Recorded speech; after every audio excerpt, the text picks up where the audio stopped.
Good evening, everybody. Welcome to the stream. Hope you're doing well.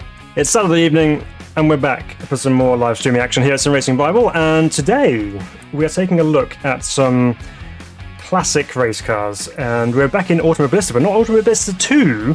We're in Automobilista 1 this evening. We're taking a look at the GTG5 mod for Automobilista 1, which sees some of the very best historic motorsport cars ever produced, and we have some wonderful Group 5 cars to enjoy this evening. So we're going to drive every one of the cars, or as many of the cars as we can possibly get through this evening, give our overall thoughts on the cars themselves, and see whether we can handle the power, the turbo boost, the lag, and just, yeah, all-out awesomeness. So let's see how we go. I'm excited to give this a go this evening. So let's get ourselves over into the game now. Let's make sure that the game is showing correctly, which it's just having a little bit of a moment here, guys. Let's sometimes it doesn't quite show up on screen, so let's try and get this sorted, and then we can get this up and running for you guys in just a moment. But anyway, I hope you're doing well. It's great to see you guys here. Eddie DeVere's here, says, "Gentlemen, start your engines." Yes, indeed. We're on for some good stuff this evening. Paul, evening Vintage Motorsport. Dev watching the stream. Oh, excellent. Great to see you. Thanks for joining us. And yeah, we're going to give this a good go this evening and have some fun. Let's get back in here a moment. Let's see if we can entice the game to jump into life. I wonder why it's doing this. Sometimes it's there's a little bit of a problem, but it's okay. Just teething issues, which we shall work through. I wonder why this is not showing. It was showing earlier. Pasonic, welcome Pasonic. Good to see you. Eric Tripton's here. Start a lobby, tell us a name and we'll join. Ooh. Well, we'll see how we get on. We'll definitely see how we get on. First of all, we've got to actually get things started here. Let's what I'll do is I'll actually just restart AMS1 just to see if that cures the issue. And we'll go from there. Let's try again. But yeah, Group 5 cars, some of them are very, very famous, of course. We have cars such as the Zaxby Capri, Porsche 935, BMW 320 Turbo, just to name a few. And there's some extra ones in here as well. So looking forward to driving some of these. We will get this up and running in a moment, guys, I promise. There we go. Right. Now we can get across into the game, and it's showing it properly. So we got there in the end. Right. So, hidden away in this little category here, it's good to be back in AMS1 actually, because it's been a while since I've driven this, and seeing the old the old UI screen on here, it's kind of like, that's a nice, comfortable reminder from Sim Racing Past. So here we go, covering the 77 and 78 seasons of Group 5. This is what we have available to play with. So, got a few tracks which I'm going to just see if we can get running. We'll maybe try Norris Ring to start off with, but so it's split out like this. So we have 2 years, 77 and 78, as mentioned, and then within that you have Division 1 and Division 2. So the Division 1 cars are, let's say, slightly more leery, and the Division 2 cars are still pretty mad, but just not quite as quick as some of them. So let's go through here. So first of all, we have the Martini Racing 935, which is what we can see here. Let's bring this up on screen. So this is the beautiful Porsche 935. It's got a slightly different rear end to it than some of the other 935s that you may be familiar with. So you'll notice there are subtle differences between the different 935s, different car models within the game. They're not all just one model with different liveries on them. They are slightly different as well. So that's that one. Then this is the 935-77. Then there's the 935/4, which is a very different shape. This is more of your standard 930-ish type design, which is pretty cool. I quite like that look of that with a huge rear wing on that. So there's a couple of variants of that one as well. As you can see, there's a different livery on that one. Then we have the 935K1. There's lots of 935 variants, of course. So there we go. This one, let's get that full screen. Look at the wing on that monster, it's enormous. And it's got a big support on the back as well because it is that big, so that's going to be cool to drive. What else have we got here? We've got the 935 K2s. So this is getting more familiar with some of the 935s you may be familiar with. Obviously the Viant livery here, very iconic, classic livery of these particular cars. And then we have another Viant livery. This one is the white variant with the colourful stripes. And then we have the 935 76. So in here, this is, again, so slightly different rear ends. It's a bit more subtle, the differences between them, but you know, they are all unique, and that's what's brilliant about this. It kind of delves deeper into the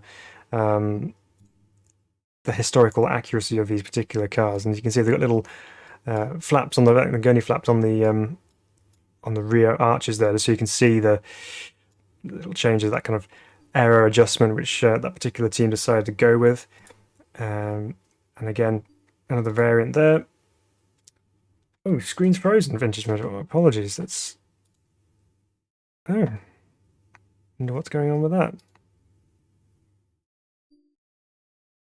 Oh, no way. Can't even see the cars. Why is this having such a problem this evening? Okay. Sorry guys, just bear with me. Let's try and see if we can get this to work properly.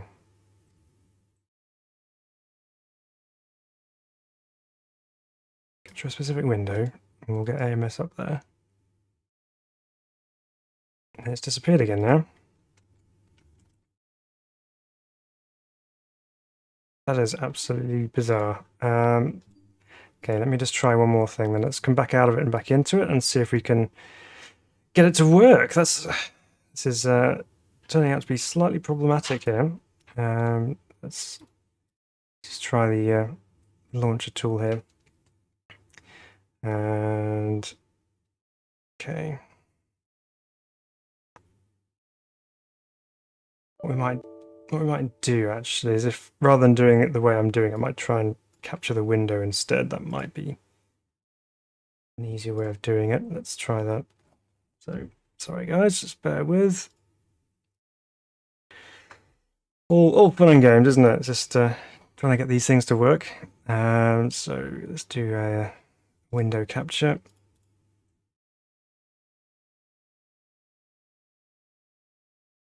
We'll get that one there. Hopefully now, let's just transition that over. So let's see if this will work. It's showing it as not like massive, isn't it? Let's try and scale this down, shall we?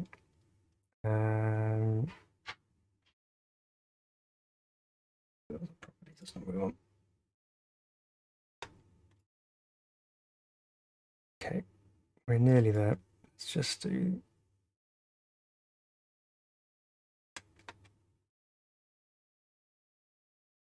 that. There we go. Now that should be the right size, and hopefully, if I can go back in here, let's go back into the cars, and it's changing, so that's good. Good news.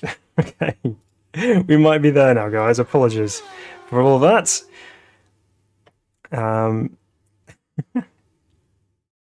Welcome, games. I just can't quite see what that said. Welcome. Thank you for subscribing. Great to have you with us. Thank you for persisting with the with the technical issues we had this evening. But I think we're up there and ready to go now. So, right, brilliant, excellent. Thanks, guys. Glad to know that it's all working properly. So, I'll go back through and I'll show you the cars because it's worth showing you the cars. So we have this one here, which is the original one that we looked at, so the 930-77 with the kind of shaped rear arches and the shaped rear end to it, a bit more aerodynamic. And then we have the 934-5, which is this one. So this is the one I was saying, which is more 930-ish, which is a little bit more basic, more traditional Porsche, but with a massive rear wing. And then we have different livery variation. Then there's the K1, which is this one here. This is the one that has the enormous rear wing on it and the vertical uprights. So it's got the flat nose to it as well. So a bit more traditional 935. So then we have the K2s, which are these ones. This is the Viant liveries, which I was talking about. So we have the turquoise one and the white variant there as well. And then let's get into the 935 76s, which were these ones here. So there we go. It's the subtle differences around the back. And what else have we got here? Yeah, so that was the Jello Racing team, which is the very iconic red with the white door. And those are the gurney flaps I was talking about earlier, which is on the back there to help with aerodynamics. And then what have we got? So we have 52 car, which is the Jägermeister livery, of course, which is a very popular livery for many people, and was seen on various race cars from that period as well. And then we have an early variant of the Viant livery as well. So a few different variations on that theme. And okay, so that's the 935s and the Porsches of that particular division. Then we also have the Toyota Celica LB turbos, which is a real wedge of a car. It's got this really low slung front splitter on it, and then air flowing beautifully over the top with the kind of two-element rear wing here. So it's got the side supports there, which you can obviously change the aerodynamic angle of the wing on by the looks of things to a degree. And then, yeah, there's this central kind of brushed aluminium look wing. Very basic looking, but also very cool at the same time. They're just radical looking cars, aren't they? Okay, so that's the Division 1 cars from 77, and then you go into Division 2. So we have some BMWs in here. The 2002 Turbo. Now we have 2002 TIs in AMS2. This is slightly different. So this is the 2002 Turbo with a really big front splitter on it. It just juts out like a enormous bottom lip on the front there. And then just look at the width of it from there backwards, and this big flaring rear arch to it. They're just wild, aren't they? I mean, they're just incredible contraptions. And then another 2002 Turbo as well, slightly different livery. And then, of course, there's the 320s, which we have here. So this is the car that most people refer to when they know of BMW Group 5 cars. This is the one they kind of tend to gravitate towards because this is the most well-known version of those particular cars, the 320 Turbo. And it's just such a lovely shape, isn't it? So the old styling of the 3 Series, but with the, again, massive bodywork on it. So you got the huge splitter, you have the big arches and the vents, and little roof spoiler there as well, and this kind of swooping rear arch wing on the back here as well. Super, super cool. All right. And there are various different livery options of that as well. The BMW Junior team, and there's a Fruit of the Loom car, which again, one of those liveries which is very iconic from that particular period, in the kind of very light blue. And then we have the At Homan Autotechnic cars, which I'm not too familiar with this particular livery, but as you can see, it's got a slightly different rear wing to it. So rather than the big, long, stretched back rear wing, this is a more boxy one on the top there. So again, just differences between the cars. It's not just a single homologation and that's your lot, that's what you've got to work with. There's just different changes, which is really cool. So we have another variation of that, which is the white one for Dieter Quester. This is again using the boxy rear wing. So then we have some more Jägermeister deliveries this time. For the 320, this one featuring the 4 headlight option and the streamlined rear wing, and again with the number 15 car, same team, different driver. Then we have this one. This is a different type of 320, very different look to it compared to the other ones. It's more rounded, more smooth on the bodywork, so the arches are, yeah, it's a little bit more flush with the rest of the bodywork, and then the rear end is a lot more smoothed out as well. So it looks, in essence, a little bit more basic than the other 320 turbos, but it'd be interesting to see how the two of them drive and if there's any differences in performance. Then we also have this blacked out one, the Liqui Moly car with the squared off rear wing. Team GS Tuning, now there's a name from the past. Look at this beautiful gold livery on this one. That's a stunning looking car, isn't it? Okay, so BMWs, the 320s and the 2002s. Ford Escort RS. Now, we're thinking Ford in Group 5. You normally think of the Capri, but this is the Escort. So, a Mark II Escort, as Group 5 regulations go, with the usual paraphernalia of big wings and big arches.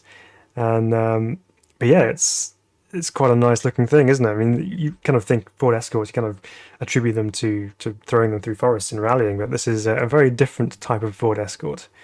The Zaxby's name comes in here, and you've got the beautiful Mampe colours with the black with the sunset looking stripes. Not quite sure what the hat's doing on the bonnet. Hopefully that doesn't stay there for when we start driving, otherwise that could be quite awkward. The car looks fabulous, isn't it? Then there's the 02 car. Again, same livery, different driver. We have the Toshiba livery, which has some nice stripes down the side. Again, usual big splitters on them. I love the wing mirrors on the well, not really wings, really. I suppose it's on the bonnet. This is bonnet-mounted wing mirrors, should I say? And then there's a Porsche 93577 in Division 2 as well. So that's interesting. So this one's probably got a little less power than the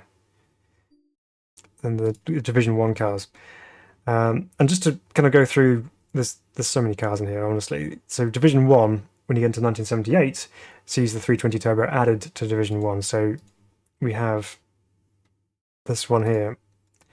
So again, slightly different rear wing profile, slightly different front end, and presumably a bit more power to grunt along the straights as well. So that's cool. So we got, this is the Norris Ring editions of these cars here, which would have raced at the Norris Ring, which we're going to drive at some point this evening as well. So some more BMWs. Look at the splitters, a little bit deeper, a bit longer on that one. Sticks out a little bit more. So it's Hans Heyer's famous Tyrolean hat. Okay, cool. That's what it is. Thanks for explaining that. It's Vintage Motorsport. Appreciate that. Okay, so more Division 1 Porsches then. So again, more 935 goodness, which is just, yeah, incredible. This is the 935-78. So this is the later version of the 935 and also known as the Moby Dick. This is a very different type of 935 with a much more aerodynamic bodywork to it, much more swooping as it comes up and over, and then there's a long tail on the back as well. You can see where the back of the car actually is and how much extra bodywork is just protruding out of there just to really smooth that airflow over the top of the car. So that's going to be a fun one to drive. 934, there's a 934 in here as well, so this is much more basic, but you know, it's going to be fun to drive that one. And the Jägermeister livery again. Some more K2s. And again, this one slightly longer on the rear of the car, with the big wing with the wing supports as well. We have an early Minolta version here, which is very mean looking in black. And we still got some 935-76s in here as well. So just kind of scroll through there. There's got some cool liveries on there. And the US Cars livery. And what else we got? Yep, so there's a nice white livery there. So we got a 935. Where do we go here? 935 77As. Man, there's a fair list of those. So what's the difference here that, other than a little bit of extra dirt? Yeah, we've got some big wings on the back of there as well. Conrad Racing cars. The Liqui Moly car as well. There's just so many lovely cars in this mod. And of course there's the Toyota Celica's back for Division 1, and this time in the Rodenstock livery, which is the one that I actually had a model of this when I was younger. It's yeah, it's just one that sticks in my memory as a child, is this particular car. The iconic Schnitzer name across the wing, off the windscreen there as well. So Div 2 cars, what have we got here? Some 2002 turbos again.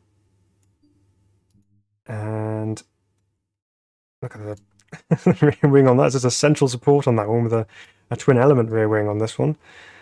It's a bit wild. 320 turbos. That's the rounded edition with the smooth bodywork, and they have the chunky edition, which is the wide one. And then this one here as well looks a little bit longer on the bonnet compared to the others. Kind of a mixture of two with the rounded rear end. So 77A is a twin turbocharged. Thanks for the info here, by the way, Vintage Motorsport. It's really, really good info to have. So that's the 320s. So 320 turbos, and then you have the 320s, which are the non-turbo versions. Presumably, well, I don't know. Are they actually non-turbo? I'd have thought they would be. Maybe they're not. But yeah, so some more 320s there. We have Ford Capri Turbo now, which is this one here, which we know and love. We love these particular cars. We've got Hans Hayer's hat on there again. But yeah, that's such a beautiful car. The Escorts are back as well, so the RS Turbo and the RS, sorry. The Zaxpeed liveried cars once again.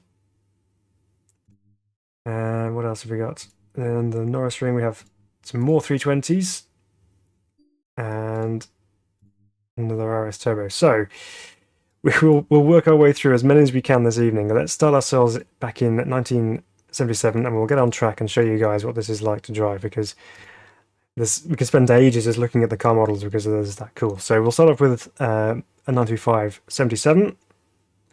So we'll drive this car, and we'll go to the Norris Ring. And yeah, we're still on a test day, so we're just going to drive these cars, get used to them, and have some fun. So great to see you all guys here. It's fabulous to have your company this evening. So just to catch up on what you guys have been saying, I've been so busy caught up with the different cars. I need to catch up with what you guys have been saying on here. So Funky's here, some love for the 911. Yeah, I know you love a 911, Funky. Paul Stoney says big wings for everybody. Yeah, absolutely. Wings for days. So Frank says, not being weird, but I prefer a balanced look, not too big a rear end and subtle front curves. Okay. Yeah, absolutely. So Skoda, hey Skoda, welcome. Good to see you. Gareth's here. Ooh, Escort, Cosworth, yes. So there's some Escort action going on this evening.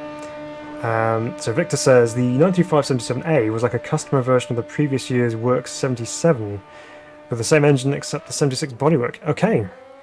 I'm loving the insights here you guys are doing. This is showing you. So the amount of detail that the guys who have made this mod have gone into with all the history of the cars is what makes this mod so fantastic. So big props to you guys for that. So here we go then. We have the Norris Ring and some Porsche power to get us started this evening. Let's see how we get on here. First of all, the main aim of the game is to survive. So if we can do that, that'll be amazing. Now, of course, a real characteristic of these cars is the massive turbo lag. Let's get it stopped, and old brakes.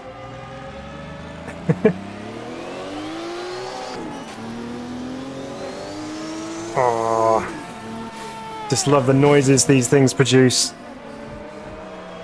Except not that noise. Oh, I did say surviving, but proving harder than I originally thought. So you got two of us here, two developers. Yes, we've got Vintage Motorsport and Victor's in as well. Oop, let's fire up again. Thanks guys for joining us this evening and for sharing your insights with me and everybody watching. Let's try and get this car moving, shall we? Then your revs, and off we go. Right.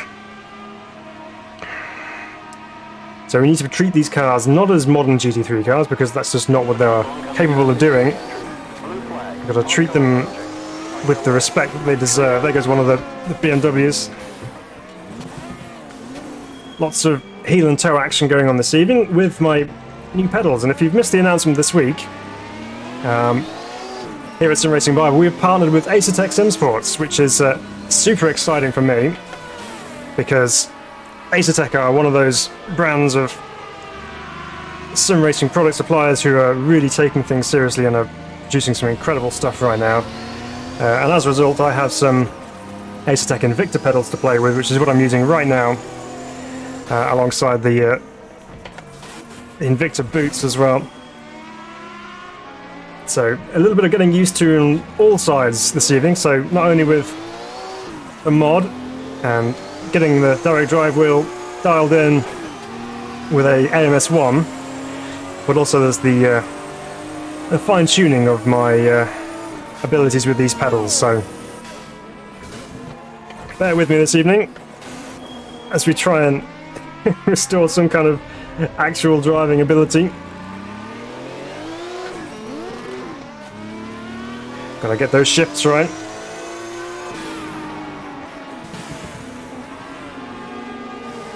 Into the little chicane here at the Norris Ring. You can hear the cars echoing all around this kind of street circuit. Currently getting absolutely beaten up by everybody else on track. This is we try and get ourselves up to speed. Big old shoe full of throttle to try and blip this thing into the lower gears.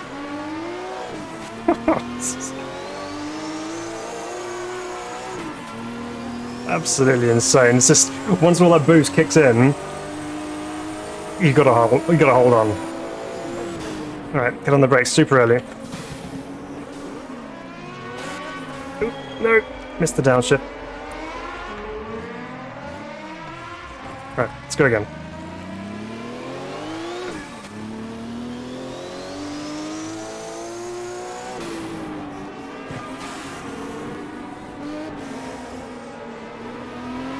Steering's nice and heavy, as you'd expect with these cars. They're not exactly modern pieces of engineering, so thereby you'd expect a fairly heavy steering wheel. So it's going to take a fair amount of wrestling with these cars to try and get them around this circuit, especially with the tight confines of the Norris Ring, which is where they would have raced in period as well. So what a difficult circuit really, the Norris Ring. But when you add in the power of these particular cars, it becomes a real handful.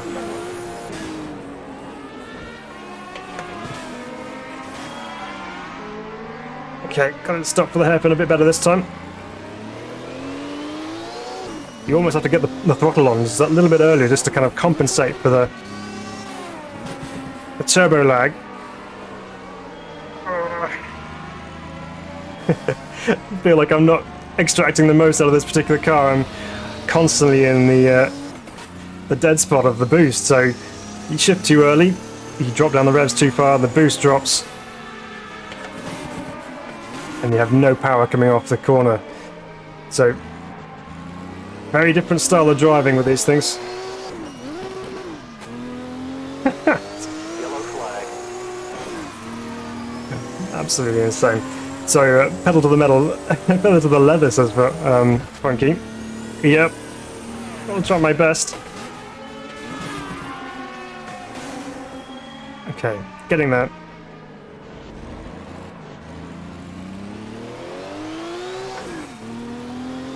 Welcome, George, good to have you with us. Ooh, my goodness me, I'm going to get these shifts right.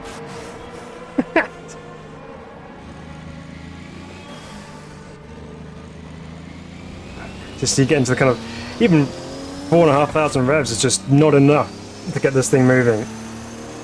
Go, go, go.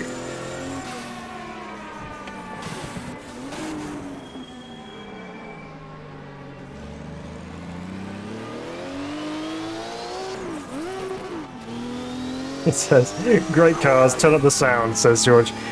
Is the sound levels all good for you guys? Because I want you to enjoy the sound of these cars as much as I am through my headphones, so if it needs turning up, let me know, and I will do so. Okay, what I'm going to do is we're going to come away from the Norris Ring and try and get somewhere where we can stretch the legs of these cars just a little bit more, because I feel we're getting a bit hemmed in there with constantly having to get the thing out of hairpins and moving again. So let's open things up a little bit, shall we? Let's go to Hockenheim. Let's go to the old 70s Hockenheim. We'll drive around there.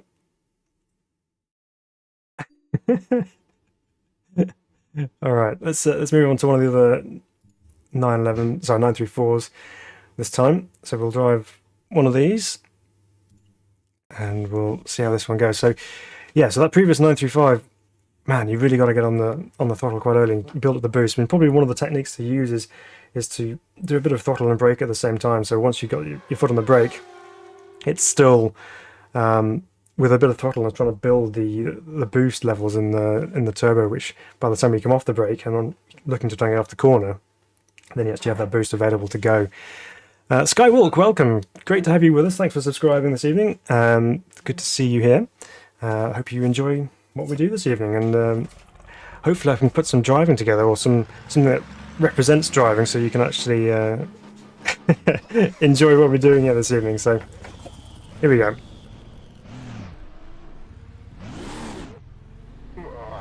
Right, let's get this thing moving.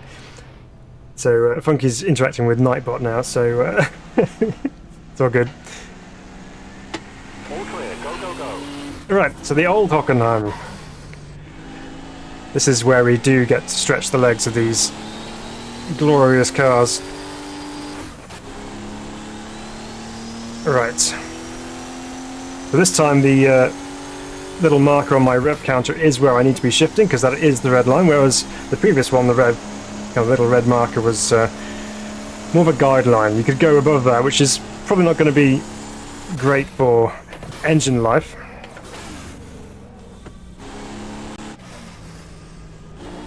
Through the first of the chicanes here at Hockenheim. Got three of us here. Oh, Sky did your physics. Oh, brilliant. Excellent. Team's enjoying having someone have a go. Well, you know, that's what we're here for, is to put these mods which you guys create to good use, and hopefully showcase them to a few other people who might want to give them a go themselves. So here we go. Now we can really get the 911s or the Porsche engines on song. Again, braking nice and early. Car's moving around quite nicely in the brakes there. Get off the grass. There we go. All good. This is proper Hockenheim, says Funky. Yep. The original.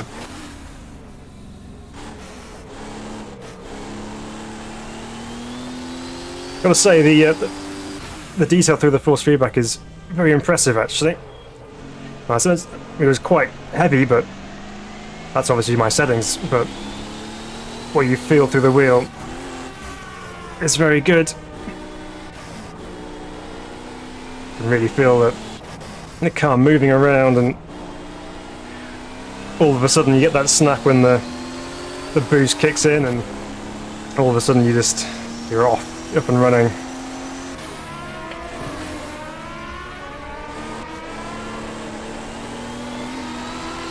Slid a little bit wide on the exit there, but we've kept it going in the right direction, which is the main thing.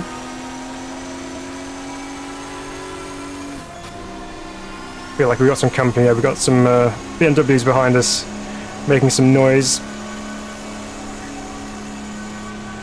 Here we go. Get on the brakes. Slide our way through the first chicane. Oh, so nice. So, Vintage Motorsport says, those rev tacs got updated. Needles shouldn't be going over the limit. Has been fixed in development as well as physics improvements. Oh, yes. Yeah, one of the guys on the Discord who I've been talking to about the mod has said that there's a big overhaul coming soon. So we'll definitely give that a drive when we see that released. Hey Kejwan, says your Discord is underrated. Oh, thanks. I'm glad it's being used. It's good to see guys having conversations on there, and it's getting more busier every time. So saved it. No idea how, but we saved it. The big weight of the engine over the rear axle was doing its best to derail me then, but we managed to bring it back in line, thankfully.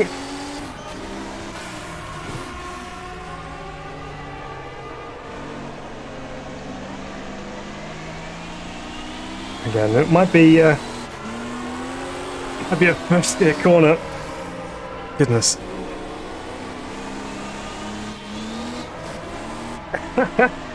Okay, just because I said I managed to get it back online, decided to give me a few more tests.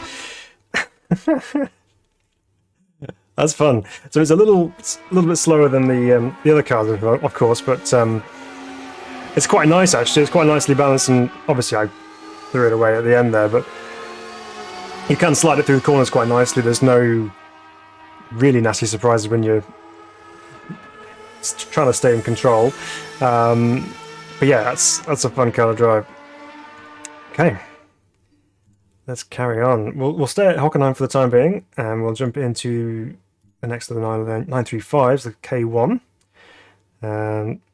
So yeah, let's go drive this car and see how we get on.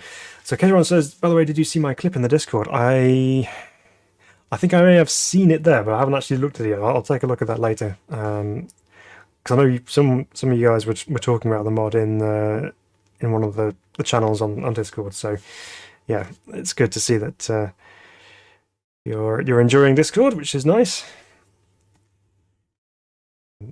Nightbot will let you know where to find that if you're not part of our Discord yet.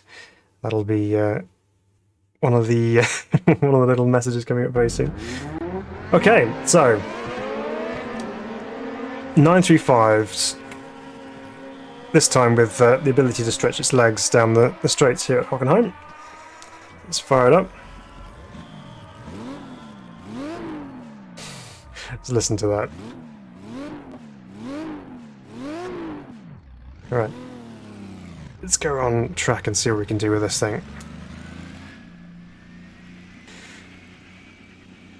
Okay. All clear. Of course, you get the compressor sounds as well with the 935, so listen. Oh, only between second and third was it noticeable, but here we go. Oh, these things sound so good. Right, this time I'm going to brake a bit earlier, about 200.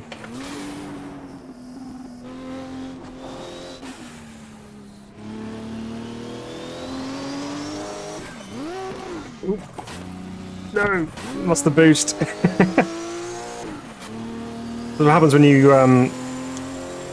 try and change gear too quickly. It just doesn't quite always go in, so you've got to be accurate with your gear shifts. Down to the long sweeping right-hander. And again, it's feeling a little flat on the exit because we're off boost. Here it comes.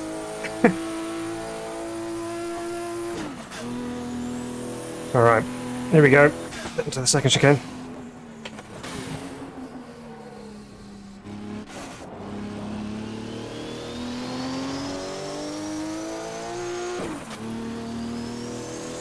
So, what have we got here? So, Ricky87, welcome. Good to have you with us.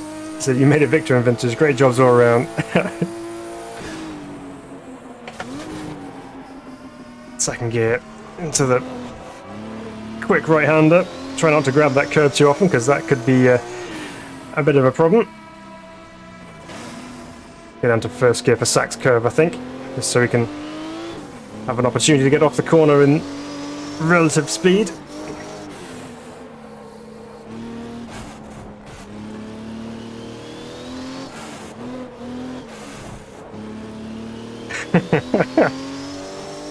when you get into the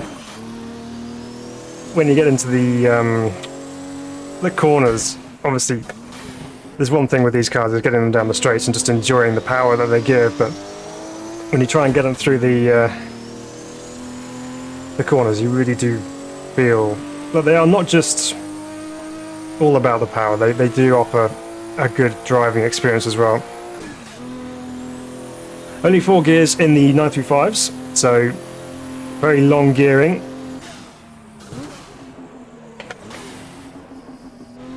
Oh, the cackling and the overrun then sounded amazing. There's that compressor sound.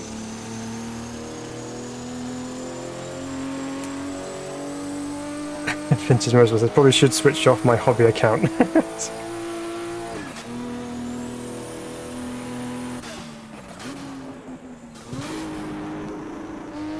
Keep it for second gear through the hair. Oh no, changed gear too quick.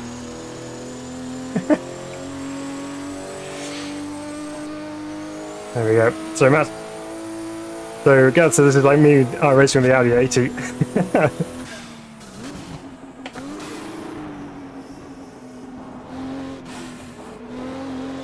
Just kind of release the brakes, chuck it in, and get back on the power to just kind of guide it through there. It's just so good. Hey Matthew, welcome. This is now much better. Ooh. Bit of a lock up into the right-hander, but got away with it. Uh-oh. Oh no, managed to keep it out of the catch fencing, which is nice.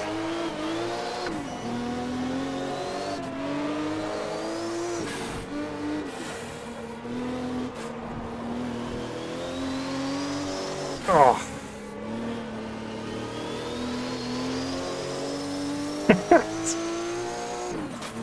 That is so good.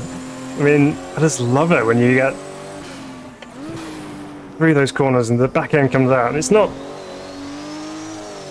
instant game over, but it's certainly you need to really, still really need to be on your game to keep it hold of it.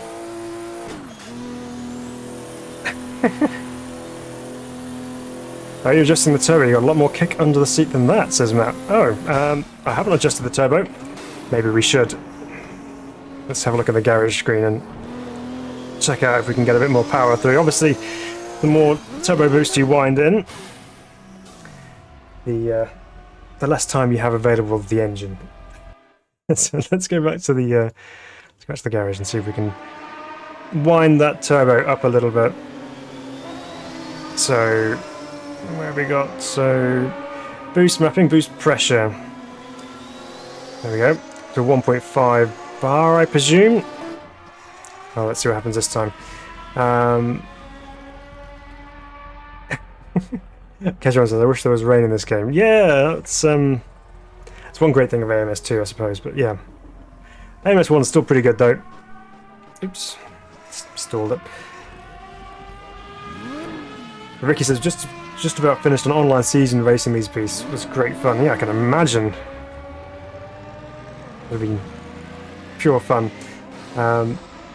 George says, mad turbo sound, set at the base. Yeah. Pit exit looks good. Oh, okay, so you're... Right, got you, Matt.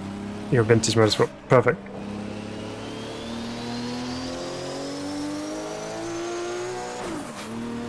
Hey, Yasso, welcome along.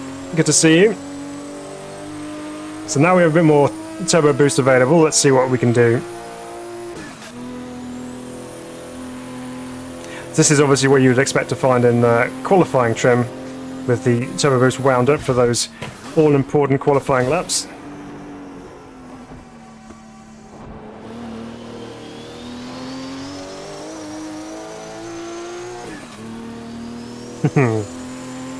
Alright, let's see how this goes. So third gear, changing up about 163 miles an hour. Third gear, let's try and wind that boost up as we come through here. By the time we are straight enough, we should be all good.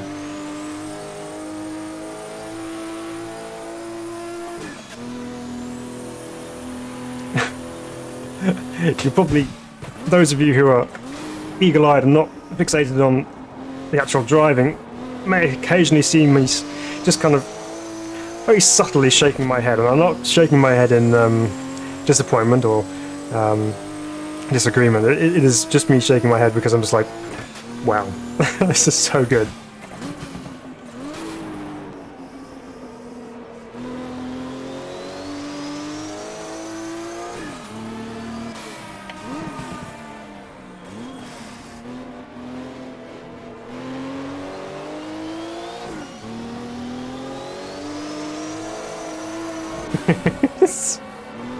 Just backing it into the penultimate corner.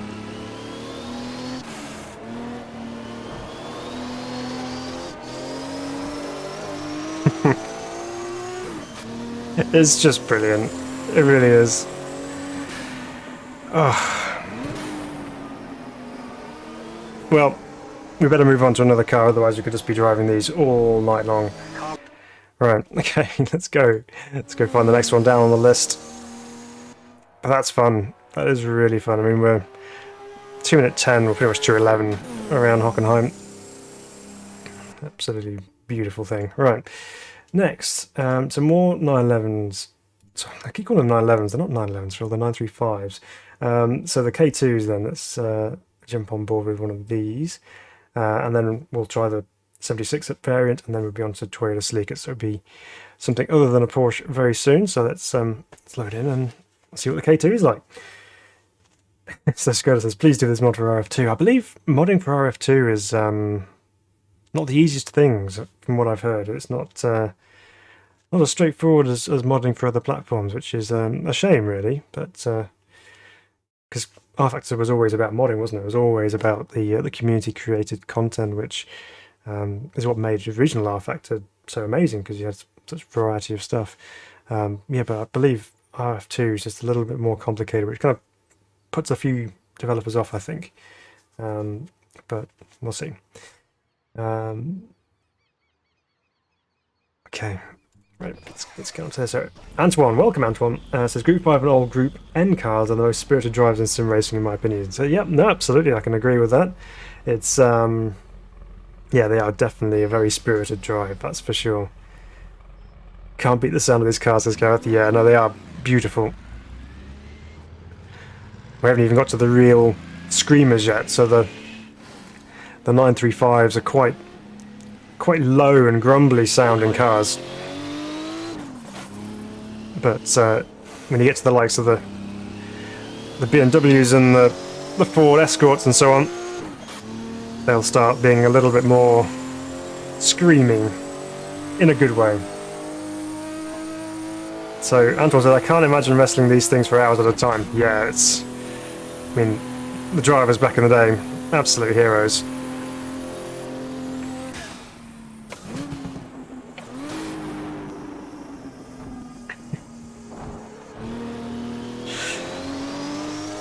And again, just beautiful to drive. So Matt says, well, we're talking to someone about RF2, we'll see. Ah, excellent. Yeah, that'd be good. This helps get the mod out there to even more people. But yeah, I wouldn't know where to start with converting it to a different platform, so you guys who work on these mods and just do what you do is just amazing, and we really appreciate all the efforts that you guys do to create content for us mere mortals to be able to enjoy and drive. Lots of curve on the inside, except probably not quite that much needed. So Funky says Fusker. This is the Fusker's big brother, or older brother. Oop. Okay, we're off. That's very similar to the K1, obviously, as you'd expect. But yeah, still just as fun. So let's check out what's the 76 variant here. Okay, so let's run. Yeah, let's run one of these ones, shall we? Go with the 66 car. And yeah, let's go with that. Load in there. Brilliant. Oh. So, Skoda says, I love these cars in AMS. In RF2, it could be the greatest thing ever. Yeah, I've been trying to get on with R Factor 2 just recently. I know a lot of people are jumping on it because of low-fuel motorsports, and there's a lot more people online racing it more these days. I'm still trying to get to a position where I feel that my feedback is right. It just doesn't quite feel right at the moment, so I'm not connecting with it as much as, say, AMS2 or other sims that I currently run. So still kind of fine-tuning a little bit with settings on R Factor 2, but I'll get there. I will get there. So Paul says, Phil, why do you think Low Fuel Motorsport has not jumped on board with AMS2? From what I was looking at, what I've heard or found in general conversation is that it's to do with stability of servers, or stability of online servers just not being there. I know there's been a few people reporting crashes online, which could be to do with the fact that if you have the release candidate version and you're running that, you can actually still race online with people who aren't running the release candidate version, so there may be some mismatches going on there which could be causing issue, or it could just be other things in general. But I think the reason was they found that you didn't have the same amount of server stability, which would cause issues if you're running, ranked events on Low Fuel Motorsport. So yeah, I think that's probably the reason why, but hopefully that'll be sorted and it'll get the opportunity to be on there, which will obviously boost numbers, I think. So Ricky says, have you got a personal favourite car film out of this lot? I've always been a bit of a sucker for a Zaxby Capri. However, I am willing to have my mind changed if I find something I've been driving this evening which I particularly enjoy. So I'm open to that, to changing a little bit. But definitely a Zaxby Capri is one of my all-time favourite Group 5 cars.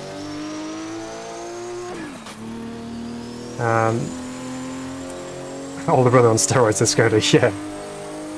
Hey Stephen, the gears seem a bit long. Is it worth shortening them by a click?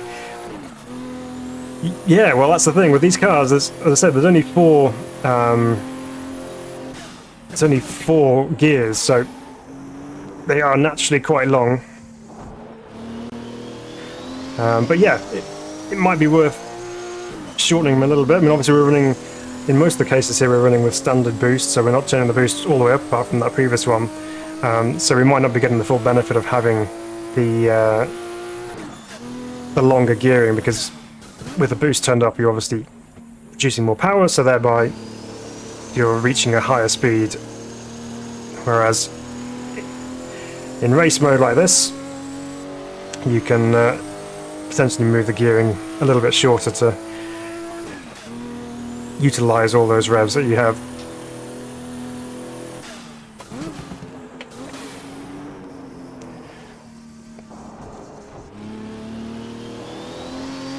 Alright, here we go, up and running. Oh, Steve, you know Matthew. That's awesome.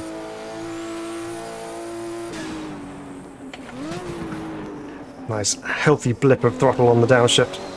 Whoa! Nice, unhealthy amount of curb.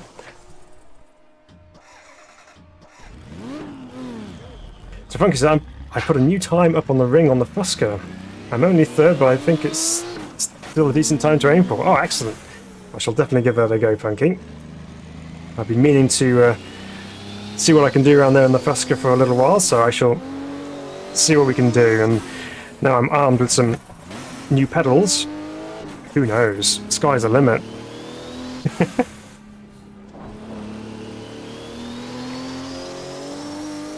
Here we go then. So, D3G10, welcome. Good to have you with us. It says, where can we download this mod from?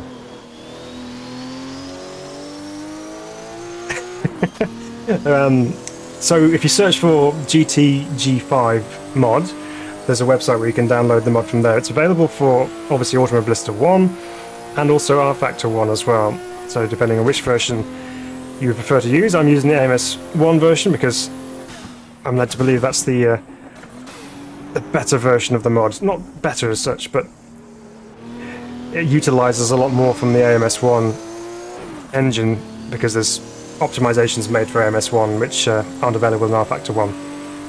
So that's the one I'm using. So Steven says no max boost equals unsubscribe. Oh no, been threatened. Okay, well we'll put some max boost up for you then. Because it does feel, I'm not going to say tame. I'm not going to put that out there because it will bite me if I say that. But with the lower boost on some of these corners, it does feel like it's relatively straightforward. Obviously, when you get into the tighter, twistier stuff, that's when things get a little bit more interesting. It's so good. Funky says, someone will tell me, I'm sure, but I saw a Capri beat an M1 Pro car. I was a bit sad about it. I was too busy reading your comment. Missed my breaking point. Okay. I mean, listen to this. Oh, so good.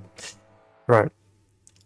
Let's carry on with our list of cars. So we'll go on to the Toyota Celica now then. So we'll move away from the Porsches for a moment.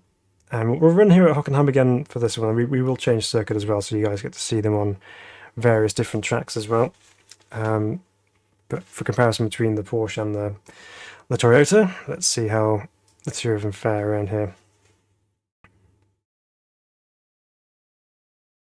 So George says, love to hear the non-turbo R cars sound of the Escort on my first car, the BMW E21. Yeah.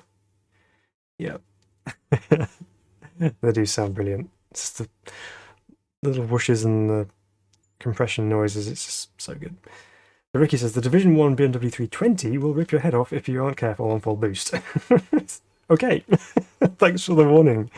I will definitely be careful with that. Let's put the boost pressure up. This is for Stephen. So 1.4 bar of boost compared to 1.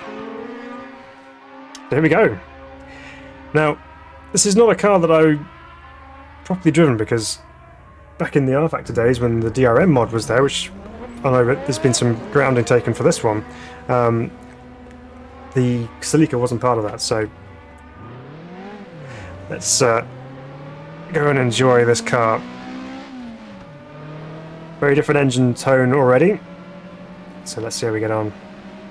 Someone's taken the curb out already, well, not the curb, the cone on the exit of pit lane. Here we go.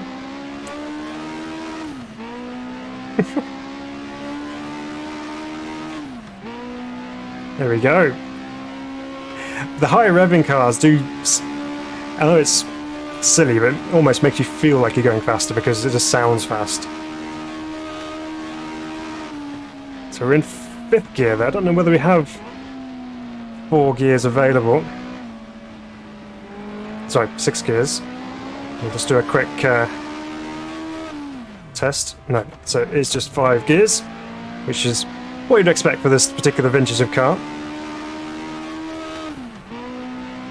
So Frankie says, yeah, Phil was not driving it though. Well, there's potential for it to do just that with my current ability.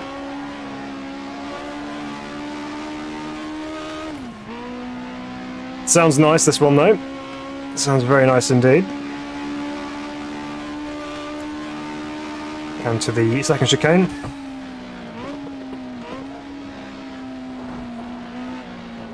You cut the track. I did. Sorry. Oh dear.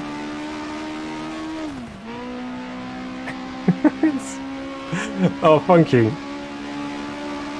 I appreciate that. Thank you so much for the £5. You are a star. He says, never set your bar too low, Phil. Thanks for the content. You're welcome. Well, those of you Those who know me or have watched me for some time will know that I'm not the most, I don't know, outgoing person when it comes to my ability. I tend to talk myself down in terms of what I can and can't do. I tend to be rather humble in that regard. But you say so. But I do love driving, and it's one of my favourite things to do. And I just love experiencing different content across the different sims available. So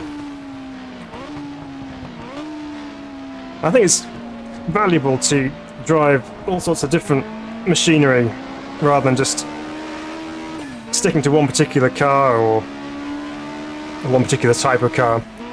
It's always good to mix it up a little bit, whether it's GTs, touring cars, single-seaters, old, new, doesn't really matter. I'm happy to drive any of those, and I think the more you drive a variety of cars, the more you can hone your skills and apply them across each different type of car.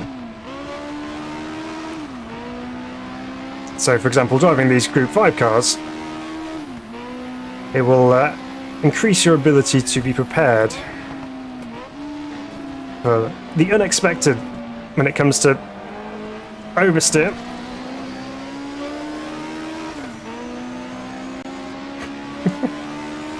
So Matt says, I drove this car for 3/4 of a season in the same league Ricky mentioned. This car is infamously unreliable. So you got to treat it carefully.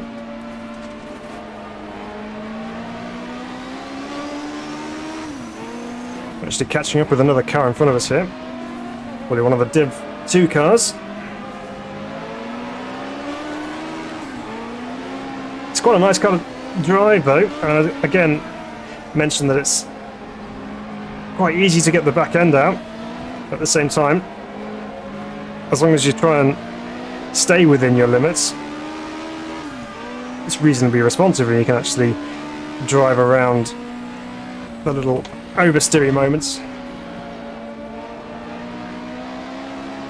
And that's also one of the great things about these particular cars, is that it's not just a case of apply the brakes, apply some steering smoothly in, smoothly out. As you saw going into turn 1 there, the wheel was waving before it even hit the apex.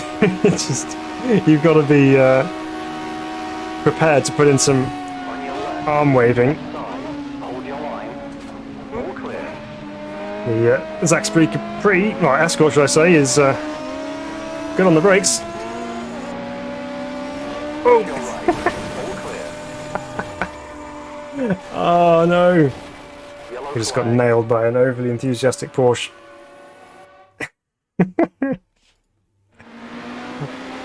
That's fun. I like that car. That is very, very cool. And as you can see, it's very different looking car. It's just so wedge-like. It's just oh,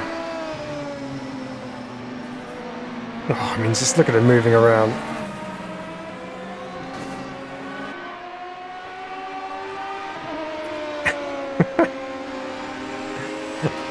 So good. Right.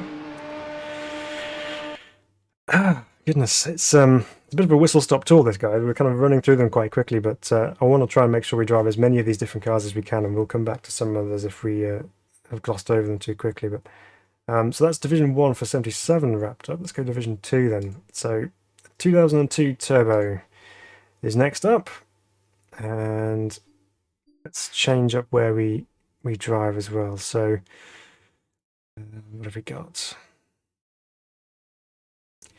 Let's try and brave Mid-Ohio, shall we? Let's go with the chicane. And yeah, go from there. And of course we'll turn the boost up, because you guys need it. And demanded of me, so I shall do my best for you guys. So George says, sounds mad of the Celica. It does, doesn't it? It sounds really good. I do love a good high revving Group 5 car. I think they just sound amazing. I mean, the Porsche itself is a very majestic kind of tone. It's just so kind of deep and bellowy, but also has kind of an element of power to it. You can just just feels and sounds like it should have a lot of power, which of course it does. So yeah, that was a very different kind of Group 5 experience with the high revving engine, but equally as fun and enjoyable. So Ricky says, I'm surprised it hasn't blown up yet. It lasted reasonably well though, even that full boost on the straights. Anders, welcome Anders. It says it would have if I drove it. BMW M1 Top. Welcome, by the way. I'm sorry, I'm not sure how to pronounce your name, but good to have you with us. Welcome to the channel this evening. Evening, Daniel. How's it going? It's going mixed. I'm not for the sake of the mod, my ability to drive, but love these cars. I'm having a lot of fun trying to tame them. Right, more high revving action coming your way with the 2002 Turbo. And we didn't change our boost levels, so we'll have to do that, otherwise 5,000 of you will unsubscribe. Let's do that now. So 1.1 is the default boost pressure, so we'll whack that up to 1.4. Alright, try and pull away without stalling, which we've managed to do.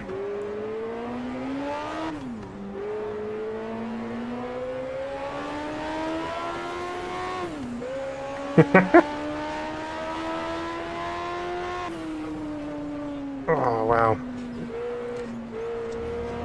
So essentially these Division 2 cars with slightly less power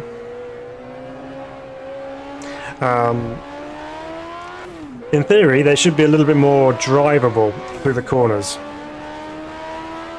and if you believe that believe anything. So up to 5th gear on the back straight here at Mid-Ohio. I'm just going to brake ourselves in gently here, just so we know what we're dealing with. New circuit for these cars that we've driven, so got to ease yourself in gently. And then we can start attacking a bit later. This is the Virtua Le Mans modding team version of Mid-Ohio, which was one of the original high quality mods for the R Factor days, which has been converted to AMS1.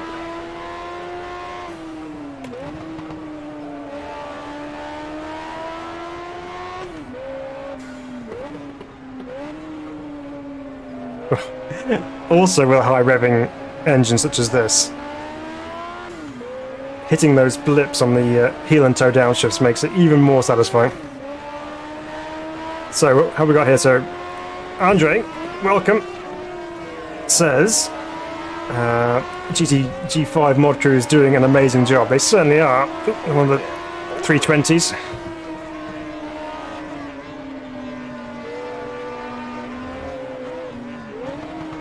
Cross-skating down to 2nd gear for the hairpin. Also immensely satisfying when you get those right. So Personic says, used to have a BMW 2002 back in the day. Oh, cool. Not as funky as that one, though. No, these are a little bit unique.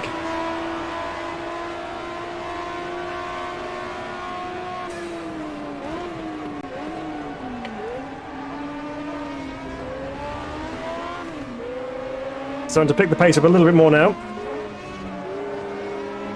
Might not be 3rd gear over the top of the hill there.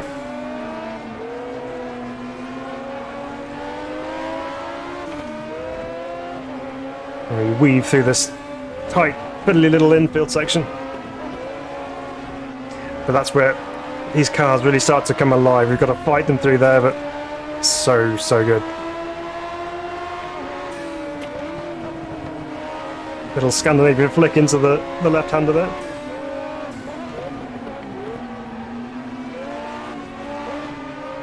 Oops, a little bit too much overslowing into the final hairpin there.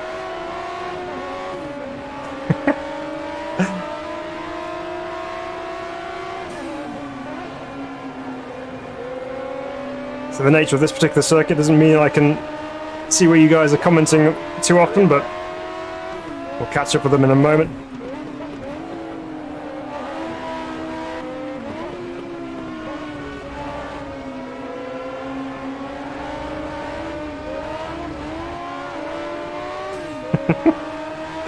Oh man. So Gareth says, oh hang on, let's go back up here. We got Matthew says, if it wasn't for your great car models and skins, this mod would not have been possible. Yeah, they are brilliant.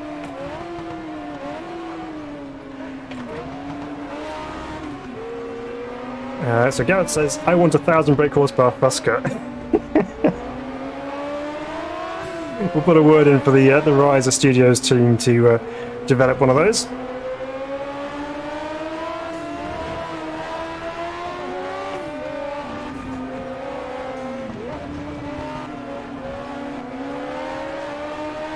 Oh, this thing's fun. So Funky says, if you tame the Fusca, everything else is just a formality. On your left. Clear. The corner Yeah, flag is out. just like that, Funky, yeah? Car left. Alright. Clear. So Funky says, careful what you wish for, Gareth. Yeah.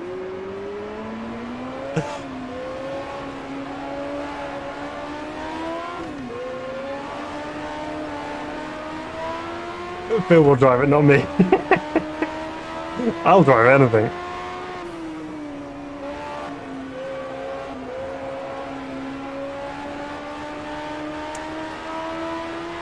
Steven says Group 5, nothing like it. Mobile explosions. Yep.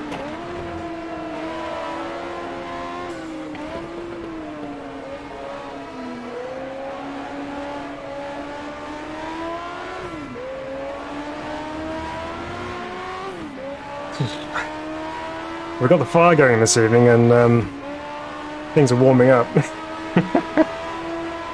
Nothing to do with the amount of work I'm putting into try and drive these cars.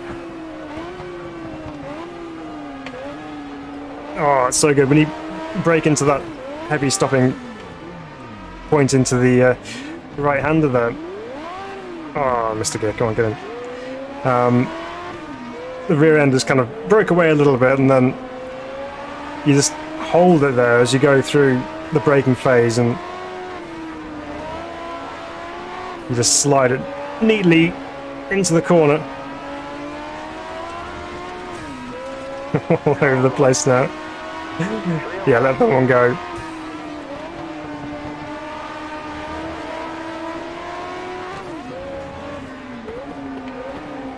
Again, just that beautiful little slide into the corner. You can just see the degree of opposite locks of turning into the final hairpin there with my wheel facing completely the wrong way.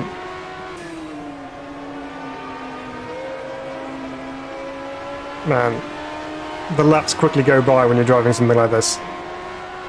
Not just because it's a quick car, but you get so engrossed in what you're doing and what it's like to drive. And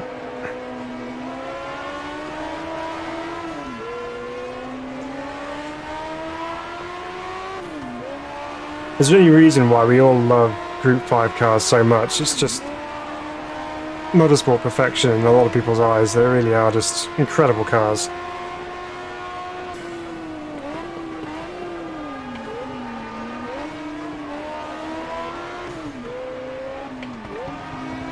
See you second gear through here this time. Oop, missed. Oh man, that thing's so good. Let's have a quick view of that trackside. This is I mean, the overall look at it is just, you compare it to the 320, which is, you know, quite standard looking in a way, but the arches on this, it almost looks a bit ridiculous in a way, but it's just like driving a kart because you've got a wider track on the rear than you do on the front, so that makes for some really good stability through the corners. And I can definitely tell you it has very kart-like handling, just with a whole heap more power. What a brilliant thing that is. Alright, let's carry on. Oh man. Right, so that's the 2002 turbo. So the 320 then. Let's find ourselves a 320 to drive. So as I said, we've got a couple of different variations in aero on these cars, so we'll do one of the one of the junior team cars here first, and we'll go through the other ones as well. Andre, welcome. I missed your subscription. I did see it, but I didn't call it out. But thank you very much for subscribing. Really appreciate that. And it's great to have you on board here at Simracing Bible. I hope you're enjoying what you're seeing. And yeah, it's great to see you. So what do we got? Talking about the 1,000 horsepower Busker. Gaz is just going to point and laugh. Okay. Daniel, it can't be worse than our Busker driving a Bathurst mesh. Oh, that was an experience and a half, wasn't it?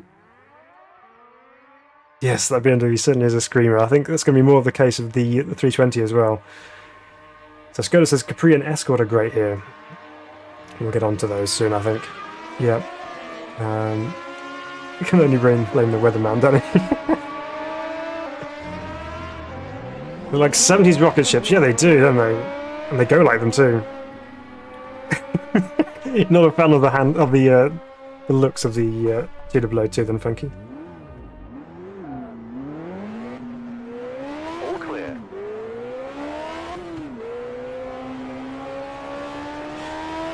This is the 320, everybody. One of the iconic Group 5 cars.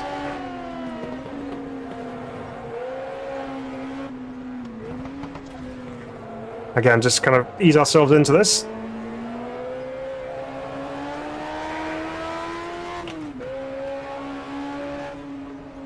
Second, just check, make sure we aren't doing you guys out of boost. Yes, there's no turbo on these cars, so don't worry about that. I'm not not depriving you of turbo boost goodness. Let's go again.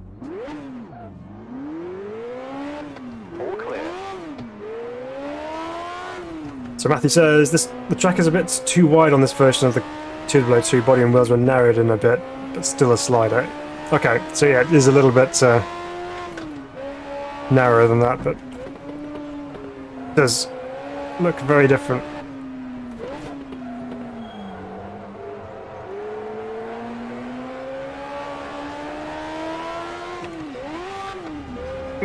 Gonna get those shifts in.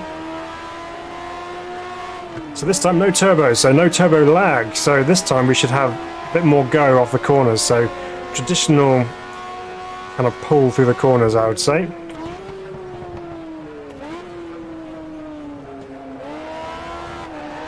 Oh yeah, definitely. A bit more lively. You can't be lazily waiting for the boost to kick in and just kind of trundle your way through the corners. You've got to be on it from the get-go.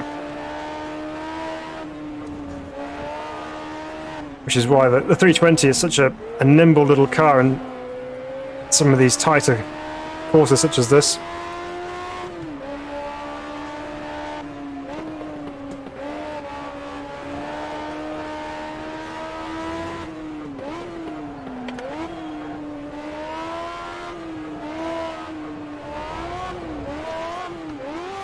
Oh, come on. Get that power down. Whew, right.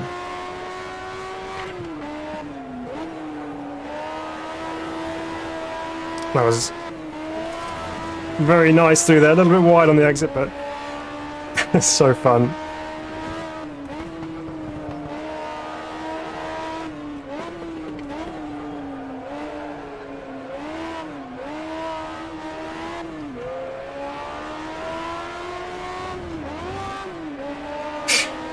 Again, too quick on the gear changes. Need to slow those down a little bit. Make sure we actually engage the gear before we try and floor the throttle again. So Ricky says, can you imagine racing these beasts on the little airport tracks they're used to, such as Mainz Finten? Yeah, that's mind-boggling, isn't it? I mean, they're down the straights, no problem, but when you get into the really tight chicanes and 90-degree corners, which you get on the Mainz Finten circuit at least, yeah, quite a handful, I can imagine. And very bumpy and rough as well, with no power steering. Really would be quite the experience.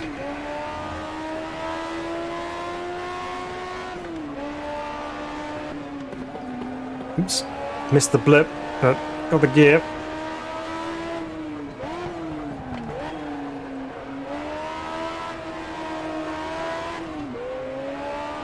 So this time we can actually use... I was going to say we can use the gear on the exit of the final hairpin there because you don't have the boost lag. So that's a really fun car, and a little bit more like you would normally get with most cars is you have that instant power delivery because you're not waiting for turbos to spool up. So yeah, really fun. Oh, Antoine, sorry I missed your subscription as well. See my ends up there, so thanks for subscribing, Antoine. It's good to have you with us. So just catching what you guys said there. So Steven says needs sunglasses and chewing gum. Except for the 2002. Siggy says Skoda. Sonic says I should imagine you wrote your last will and testament before driving these cars. Yes, if I do not make it through, please tell my family I love them. So fun. Funky is chewing gum or chewing tobacco. Oh dear. That was the era, wasn't it? Right, so let's do one of the square rear-winged versions of these cars. So here we go, one of the Hat Homan Auto Technica cars we'll do next. So let's try that. Load in on mid-Ohio once again. So George says, I can hear the sound all the way from Crete, mate. 1.6 BMW. Yeah, absolutely. They are so good, aren't they? But that's the thing, they're all slightly different. They're all, you're not just using a similar tone for each car, and they've all got their own individual sounds and qualities as well. So it's brilliant. It's really adds to the immersion level of the mod, which is what we like. Funky says, so Phil, how are the new pedals? Well, they're rather good, Funky. For one, the brake pedal is a lot shorter throw. So with the brake pedal on the Fanatec, I was pushing them quite a way. You'll see this very soon in the video that's going to come out. I just need to edit it together. But yeah, the brake pedal is a much shorter press, and much firmer as well. So it's almost like pushing against a brick wall, which is really good for consistency as well as just general muscle memory feel, which is amazing. So everything else is taking a bit of getting used to in terms of angles and feel. So the throttle pedal is a bit heavier. It's not just a single feel all the way through the travel of the pedal. So as the Fanatec, you have the same amount of resistance as you push all the way through, whereas on here there's a slight resistance change part way up, and same with the clutch as well. It's got a really nice feel to it.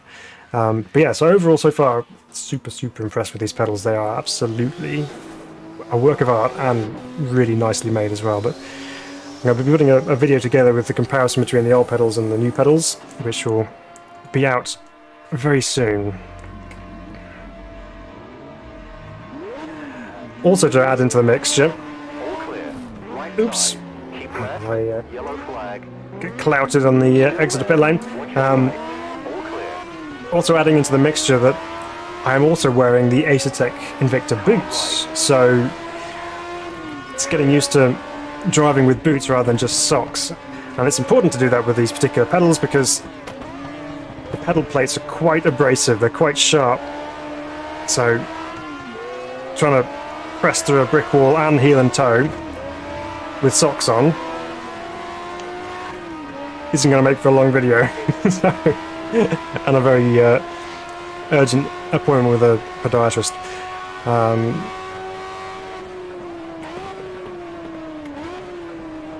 So here we go then. This is the square rear wing version of the 320. Again, non-turbo.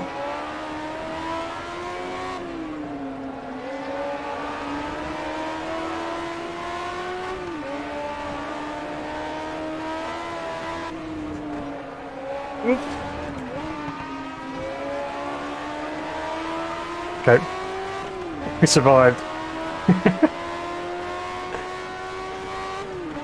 Yeah, so driving with pedals is, sorry, with boots is a different experience, so I'm having to get used to that as well.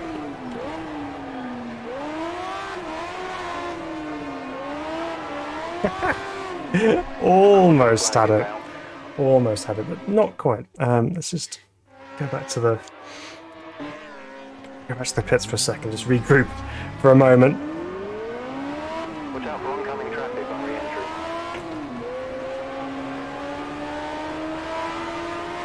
Blue flag. Don't hit me. On your right. Clear right. That's the smooth 320, which is slightly less aggressive in its bodywork.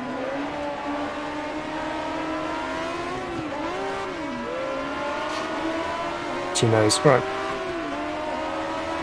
So Frankie says, that's cool. So in the next community race, it's not me that's slow, it's my gear that sucks. We're being shown a blue flag. That's the dangerous trap you can get yourself into with sim racing, is that you start thinking that the reason you're slow is because of the equipment, and then you end up spending a lot of money on equipment only to find out that you're not actually that much quicker. Blue flag. I mean, it will make a difference, but maybe not quite as much as you might hope for or Faster car approach. expect almost.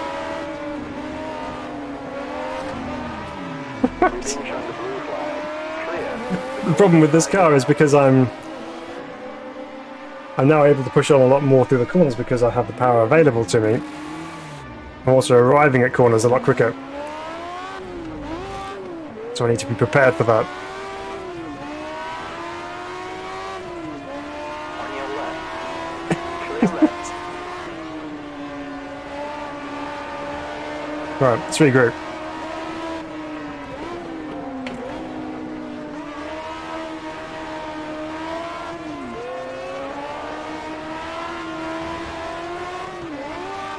I knew that was going to be a missed shift. I didn't push the clutch too much. You try and make a really quick shift, and sometimes you just don't push the clutch pedal in far enough to engage, and you end up missing the shift. So it's got to be more determined with my inputs to make sure that I am actually hitting all the important points with my pedals.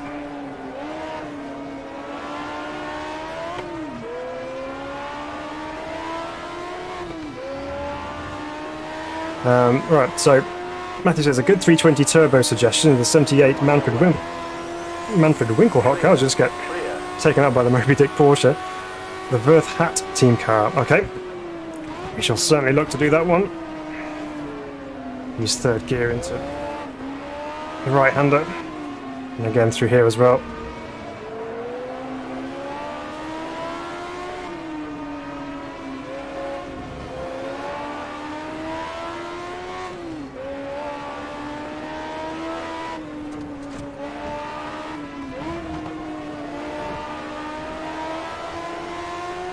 That's what you need sometimes, just a little bit of a settle down with,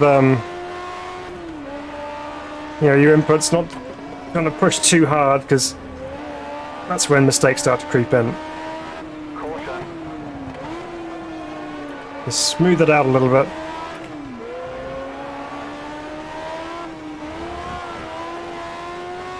But sometimes you have to be a bit quick too.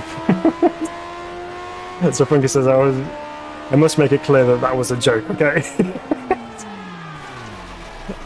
As was that entrance to turn one. Oh man. Tanny says, I mean, who spends thousands on SimGo? I mean, no idea.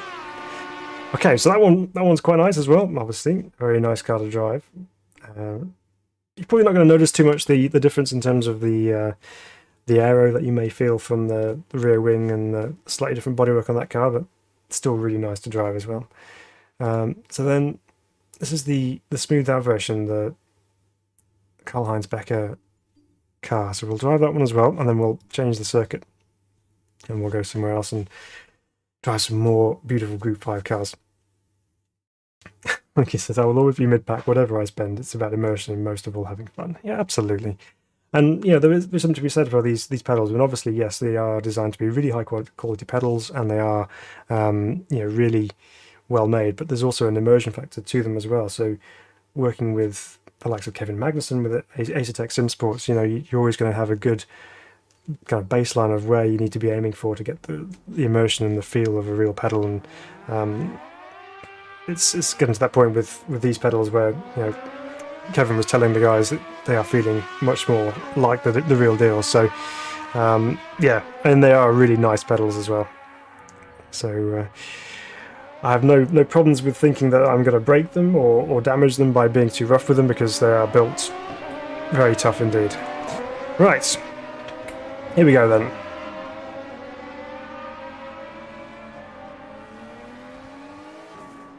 Give me some engine. There we go.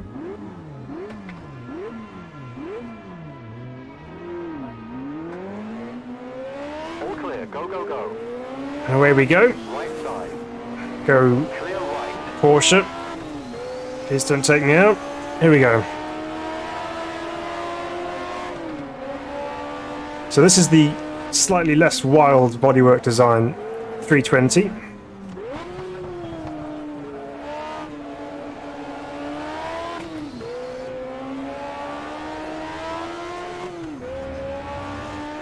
See what this one's like to drive.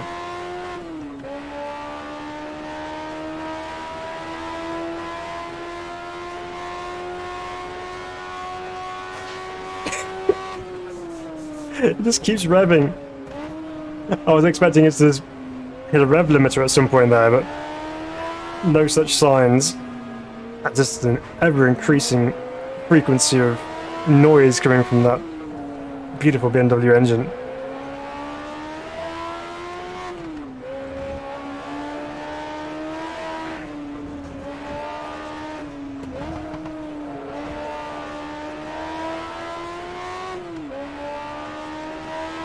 Oh, Pasonic, thank you so much for the £5. That is very kind of you. Keep up the great work. I'll do my best, Pasonic. Glad you're enjoying it.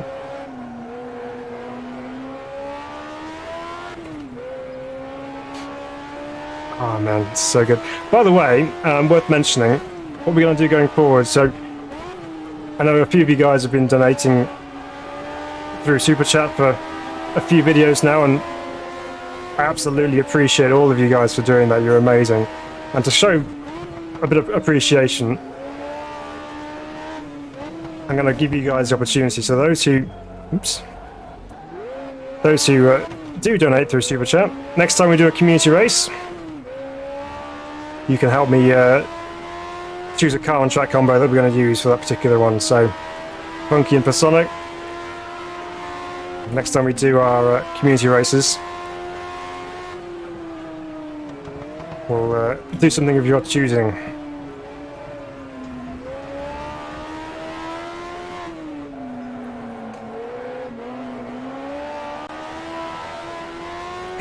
It's a lovely little power slide off the top of the hill there.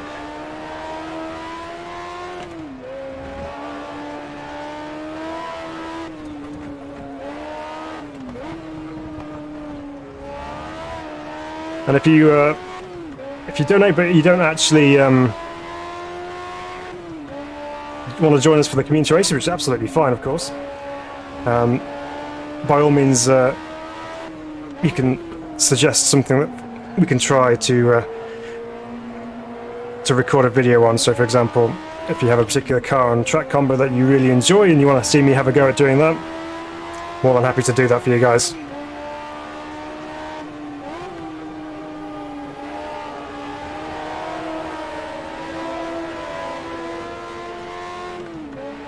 It's like, which Fusca will it be?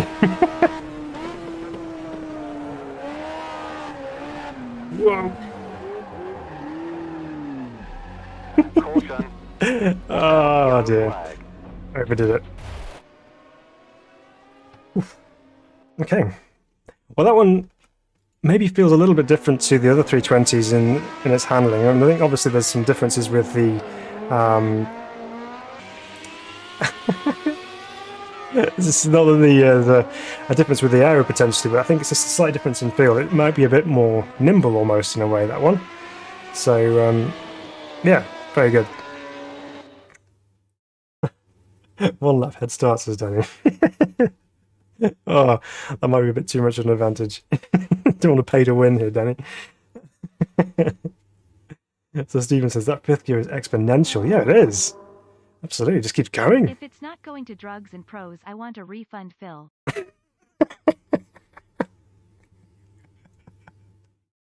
Oh dear. Oh, Funky, you are funny. Thank you so much. That's the second time this evening. What are you doing? You just want a whole evening dedicated to yourself on the community race, which is fine. We can do that. We can do that. All right. Next. Thank you, Funky, for the £5. You're unbelievably amazing. Thank you.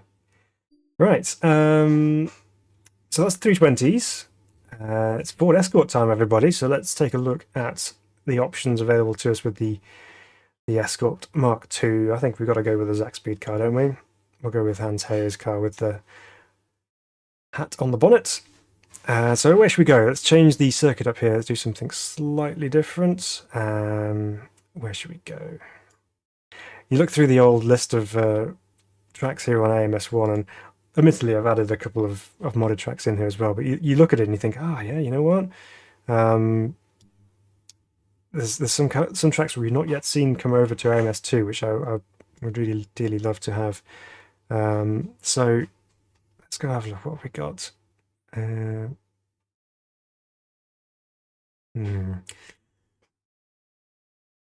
actually going to do... Let's do Dorrington Park. Let's do Dorrington GP, shall we? Let's go give this a rip. A Sonic TC Legends car pack in AC would be a good shout. Yeah. Yeah, if we can do that, if we can... I'll have to look into getting a server set up to do that, but yeah, it might be a good shout, because those cars are fun, TC Legends cars. You'd have to say what track you want to use as well. Goodwood's a good option. But yeah, any track's good. Alright, so loading into Dorrington Park, then we're on the GP circuit, so we have the Melbourne Loop, and obviously Goddard's to negotiate around here as well, so some slower hairpin corners to get the car out of. Again, no turbo for the Escort, the RS, so just pure naturally aspirated power. So there we go, you can just see a little glimpse of the mirror on the bonnet there. Alright. Pit exit looks good.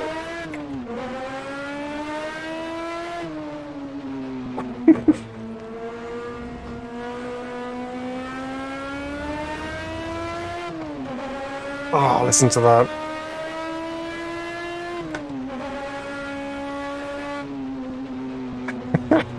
Just all this...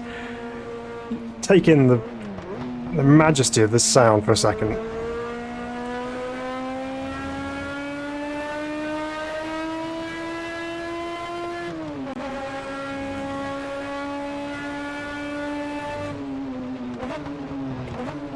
Oh.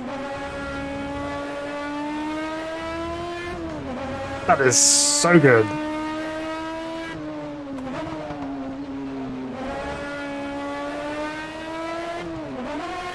Oh no, don't buzz the engine.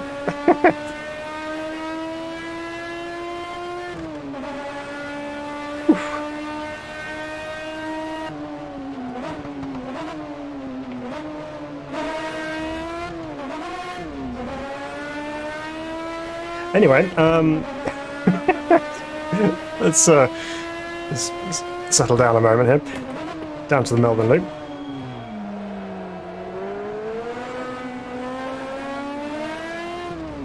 So Lionel says, welcome Lionel, by the way, says you have to try the BTCC cars on R-Factor 2, my guy. Yeah, well, I have done a video on the BTCC cars in RF2 a little while ago, but that was just when the Corolla and the Infiniti were released, so there's been some more since then. They are very good, and I do enjoy them. Just need to, as I say earlier on, just need to sort out my forced feedback for RF2, because currently it's not quite to my liking. I find that RF2 runs really, not very well on my PC, so it's quite an old PC now, so it's not in the best of health when it comes to modern titles as such, but Watch your left. Left side. Clear. but it runs okay. But I think for streaming wise, I think it would struggle, but I can record videos on this, so that's okay. I'll look to do something else with those, I think. But yeah, the BDCC cars are getting a lot of love on RF2 at the moment.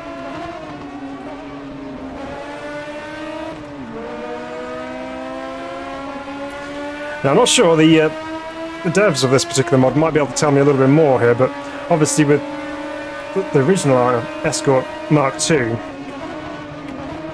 and then the rallying editions of these cars, they do have a live rear axle. Now, I'm not sure whether that's changed for the Group 5 regulations of these cars, whether they are more traditionally set up, Still there. Hold your line. or whether they retain that Hold your line. live axle. All clear. Ah.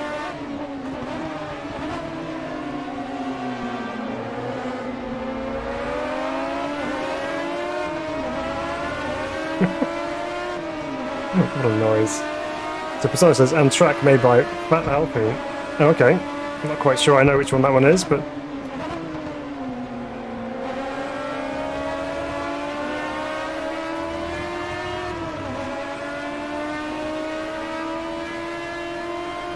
They are still live rear axle, okay. That's cool.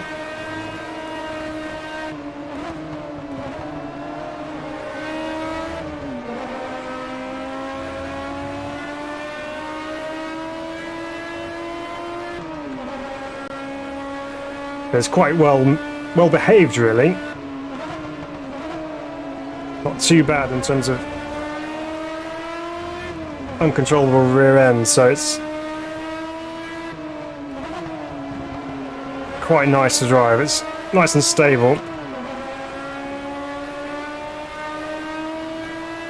My word, this thing absolutely revs. What's it going up to on the rev counter? Let's have a quick look at that when we come off the chicane here.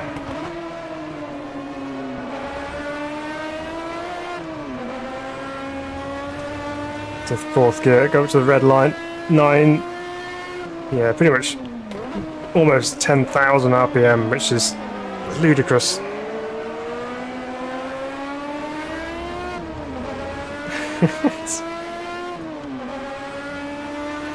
Watch out. Yellow flag. Yellow flags, huh? Someone's having a moment at Goddard's. Still missing shifts. Okay, let's give my eardrums a rest for a moment, but that's really nice. I really like this car. I mentioned earlier on that I'm a fan of the Capri. This is fairly similar in terms of sound experience, but obviously the Capri being turbocharged, so you have a bit more power, but you also have a lot of turbo noises associated with it as well.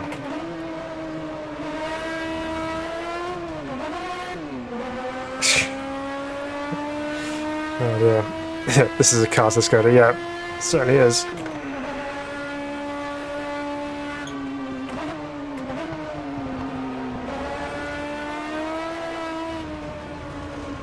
A bit ambitious on the throttle there, but all good. Alright. Wow, okay, that's a really nice car, that one. I love that. Alright, let's carry on. So Frankie says, for community races, Phil, how about a password? I would prefer 8 respectful drivers than 30 morons on the grid. Okay. I think we've got to the point now where we've got quite a lot of people coming into our community races, so I think we might be able to start passwording them potentially. I just need to make sure we publish them in advance enough so that people can find the password and jump online. So we'll have to publish the password in the Discord channel potentially. Okay, well the Escort RS is, yeah, brilliant. Okay, this is the 935-77, and we're pretty much done with the 77 era of cars, and we'll move on to the 78 cars, which have a few extras in there as well. But yeah, I know what you mean, Funky. It's we do. In general, our races haven't been too bad, I don't think. But I know there's been a couple where we've had a few kind of unsavory moments, I suppose, when it comes to people being a bit overly enthusiastic or rough on track. So yeah, no, I definitely get that. And that's one of the things with online lobbies, open lobbies, where people can just join in. Where yeah, you sometimes don't quite get the kind of clean racing that we really want. So we'll do what we can. There we go. Up the boost to 1.4.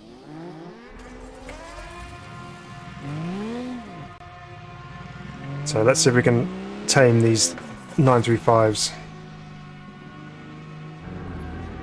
Now that we've got our eye in a little bit as well with the Group 5 cars, we're not fresh out of the box. Clear. All clear. Go, go, go.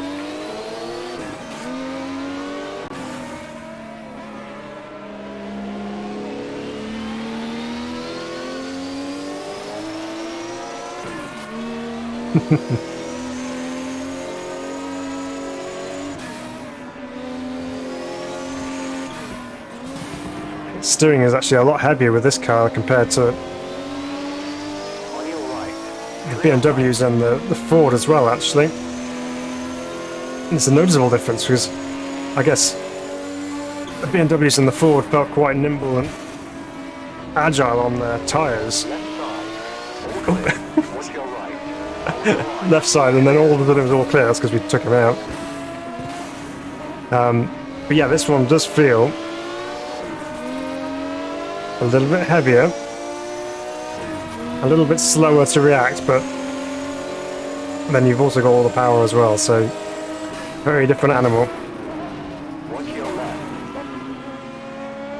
Keep right. Spotter's doing good work there, Still there. being overtaken by the Escort.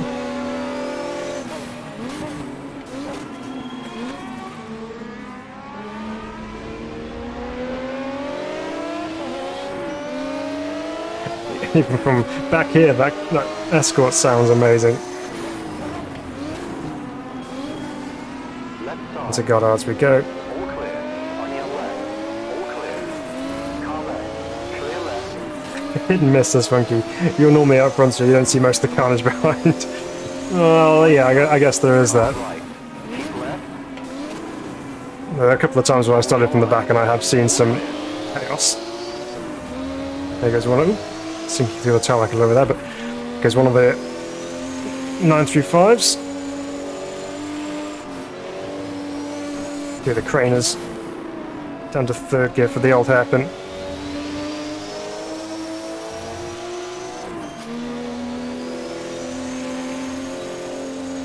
So these Porsche engines were massively over-engineered. Probably still are at this point in time as well, in a lot of cases. So the engine itself can actually deal with an awful lot of power being put through it. So even in some cases with these particular cars, there's still a degree of tolerance allowed, whereby it's slightly lower than what it's potentially capable of delivering. So tuning a Porsche engine can really unlock a lot of hidden potential. But that's with more modern insights, whereas back in the day of the 70s when they were making these cars, they were still kind of playing around with turbo boosts and engine internals, etc., which were able to handle the increases of stresses and strains which running them at such high boost was giving them. So incredible engines and what they can do.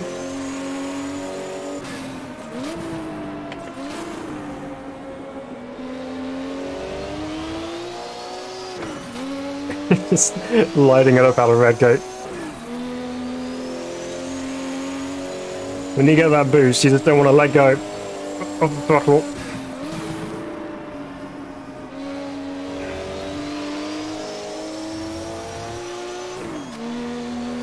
They are really nice to drive around here at Dorrington Park as well, which lends itself very nicely with its sweeping curves.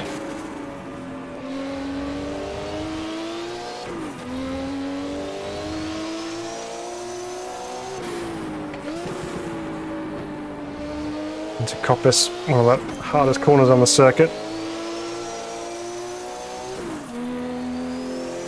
It's definitely a little bit of a dead spot when you go from third to fourth, but it does build up again.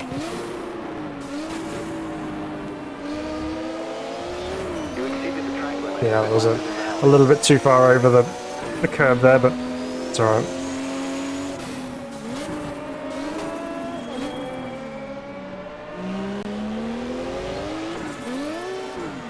Yeah, I'm just too keen on the old gear changes there, trying to go too quickly.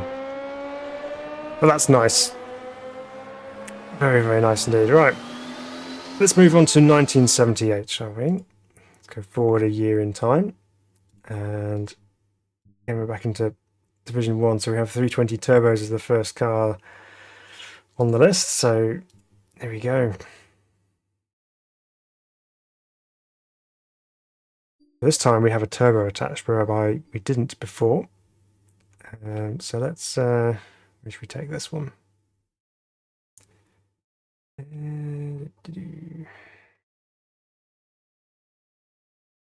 Let's take these to Spielberg, shall we? Let's do little GP circuit at Spielberg. I've seen a few of the classic DRM cars and ex-DTM cars running in the classic series, which supports the DTM these days. So there's been some nice cars appearing in that category. I don't know if you've seen any of the races for those, but there's some really iconic cars, some pro cars, some Zaxby Capris in there as well.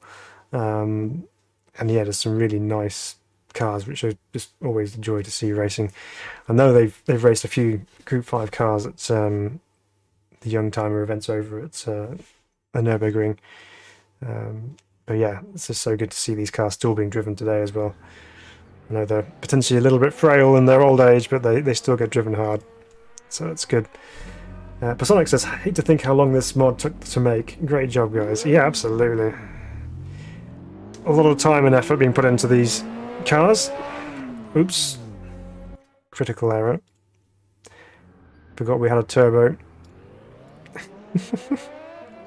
Oh, 1.5 bar boost in this one. Here we go.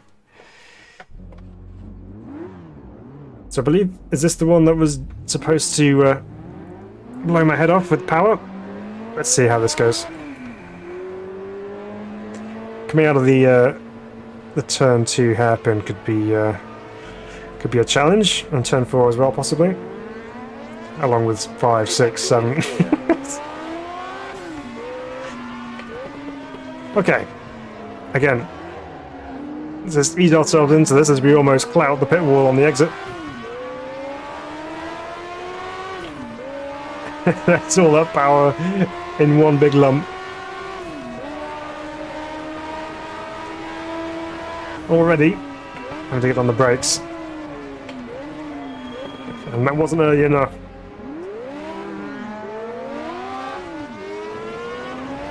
There's one of the 2002s going past us on the inside there.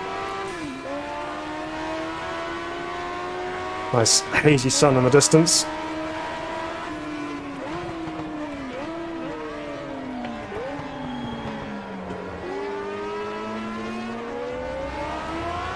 Got to remember that the 2002 in front of us is not going to be as quick down the straight, so therefore it can brake a bit later into these corners, whereby we need to actually get the thing slowed down a little bit earlier. So we can't follow his braking points, which is a very easy thing to do if you're following another car.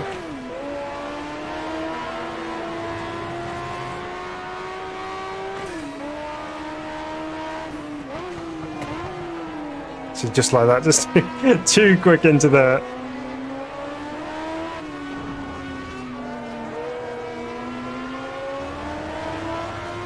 We'll dial our braking points back a little bit and see if we can survive a bit better. So, 150 board.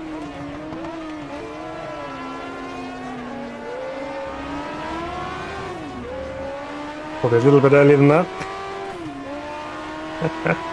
This thing's good, isn't it? You can see the closing speed on the 2002 in front.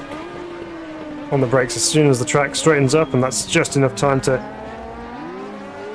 get this thing stopped. I missed the shifter first, which is why we ended up rotating on the apex there. Nice, come on, Phil. Neaten things up.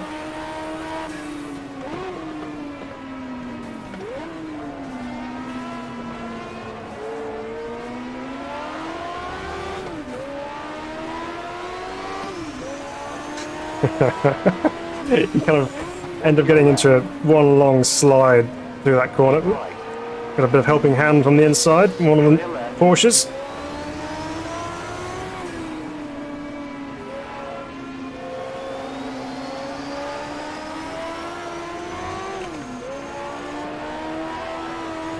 Again, a nice little drift on the exit of the corner there.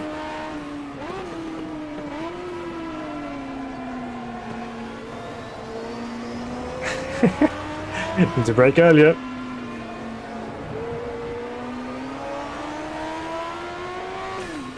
This shows you just the speed of those 935s. I mean, we're in a Division 1 car here with the 320 turbo, and we've got the extra power of the turbocharger attached, but that 935 or 934 is just so quick.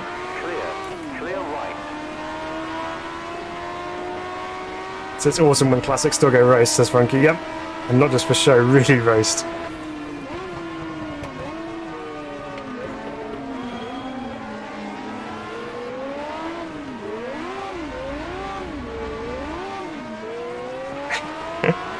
So we engage second gear, but Car right. Still there. Yellow flag. the 2002's pulled over. Looks like he had a bit of an expiry issue.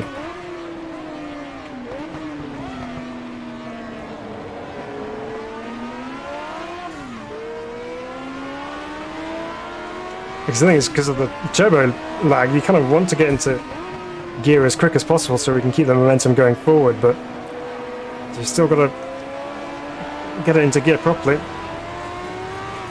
You cut the track.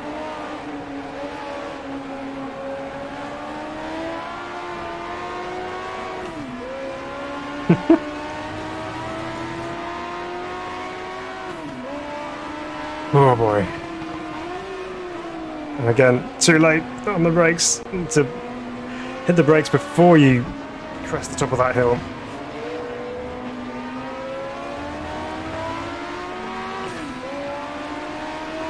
Watch out. Hey Dawdy Dive, welcome. I saw them live at the Norris Ring, at least in one Pro Cars full field a few years ago. Yeah, that'd be amazing.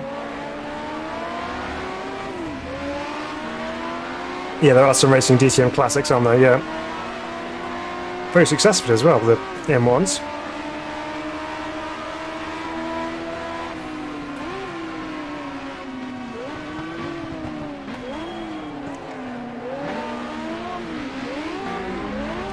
On your right. It's no wonder we got absolutely nailed as we came out of there with 2 attempts to get into the second gear.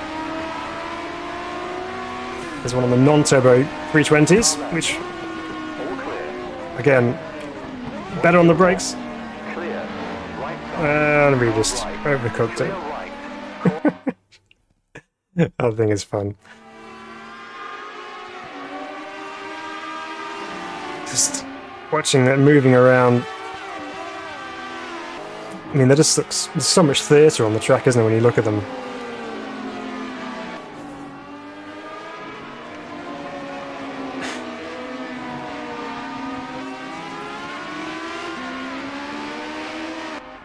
They're so good. Absolutely brilliant. Right. Let's move on.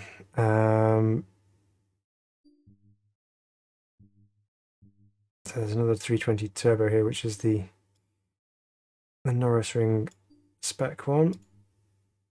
And 935 76s. Okay, we'll drive the 935 76. I don't know if we have already, but we will drive one now just to compare it against the 320 turbo. We'll do it here at Spielberg as well. So M1s will be in the mod in the future. That's cool. Excellent. Can never turn down a good M1 Pro car.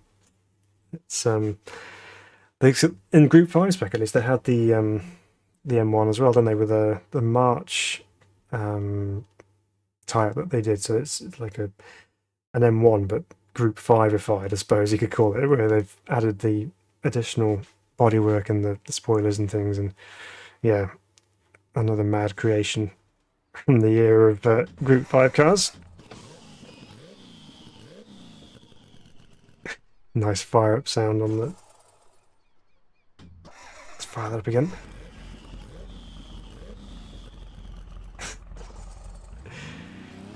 Okay, let's try this one out.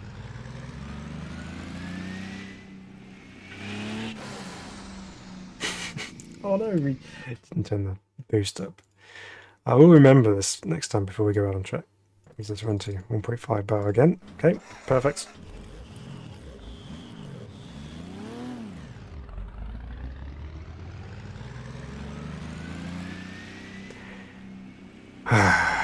I must say, I'm really enjoying the mod.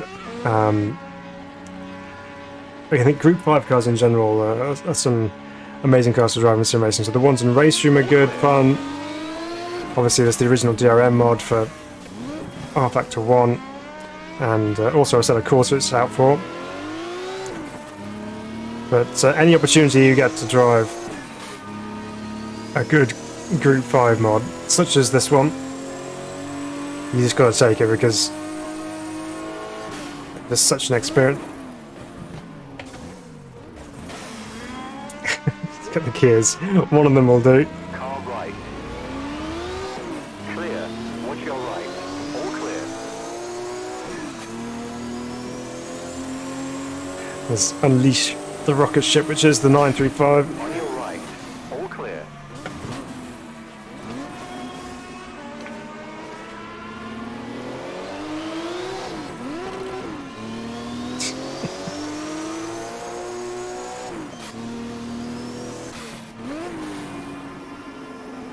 It's so heavy on the wheel. The big fat slicks on the tarmac, which provide a huge amount of grip, of course.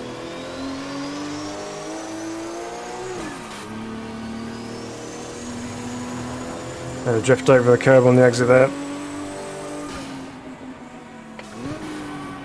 Down to second gear for the penultimate corner. This time we actually made it through safely, unlike with the BMW.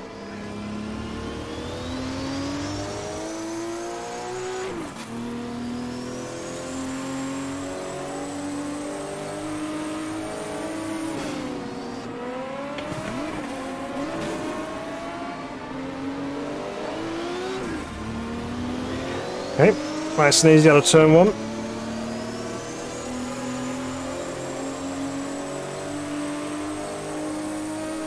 Got another of the Porsches behind. Watch your right. Keep left. Give him some room on the inside as the spotter says he's there. There he is. Clear. I just can't get that shift right between first and second. It's a tricky one.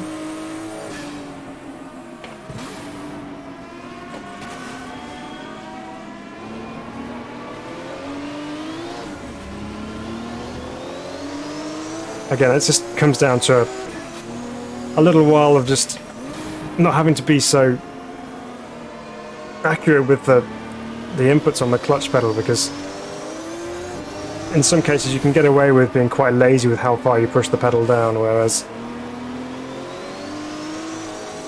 when you dial all that back for the sake of immersion, you really do have to make sure you're hitting all those inputs correctly. Car right. On your right. Keep Another left. 935 coming through. Keep left. Hold your line. Hold your Going line. too wide through the final corner.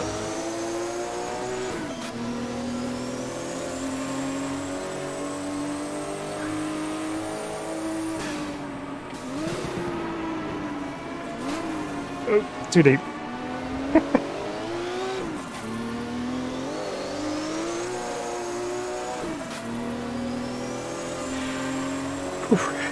It's more of a workout driving than 935s. because of the wheel weight, I think, more than anything else.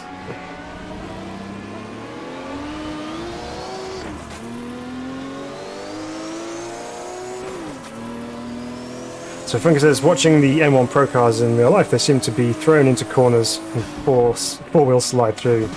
It's like they're really well balanced. Yeah. I think they probably are very nicely balanced in real life. Oof. That was fun. I was going to actually just wind my back because I just want to see that come through there then.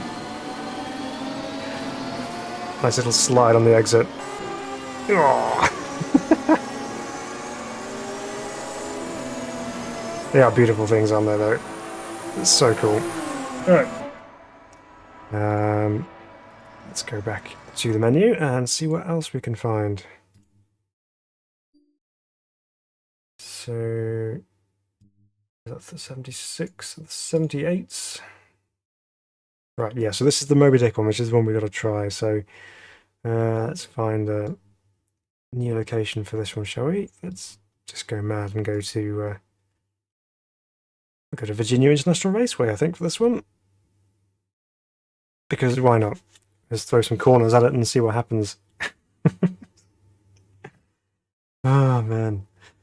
Well, I hope you're enjoying this, guys. I mean, I know there's not much in the way of racing going on, but we're taking a good look through these individual cars and just appreciating the level of detail in these cars in this mod. So, hope you're enjoying it. And if you are, then yeah, please do consider hitting the like button. It really helps the channel out as well when videos are well liked, because it means that people enjoy seeing what we do, and it means more people get the opportunity to see it. So, it'd be really, really great. So. 93571, the Moby Dick, running 2 turbos this time, and yeah, this could be a fun one. Right, there we go. I remembered, so let's turn the boost up to 1.5. We're head on with a BMW 320 ahead of us. So Frankie says, just like the Fuscas, perfectly balanced machines. Yes, uniquely balanced machines. Here we go. Let's try and extract ourselves from the paddock here in Virginia. I believe we go this way, and then this way. All right. I'm not quite sure what to expect here, but Pit exit is clear. we're going to find out.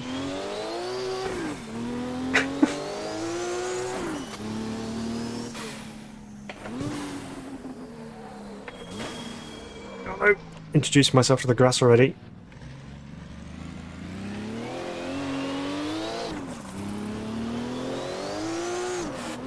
Okay. Hold on, everybody. Things are about to get rough.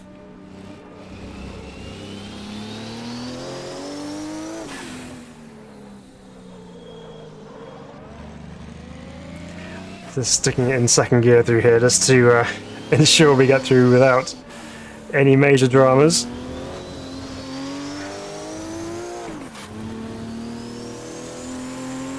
It's actually running a digital display on the dash rather than an analog needle through the S's, over the S's. Just a brief shortcut. Oh my goodness.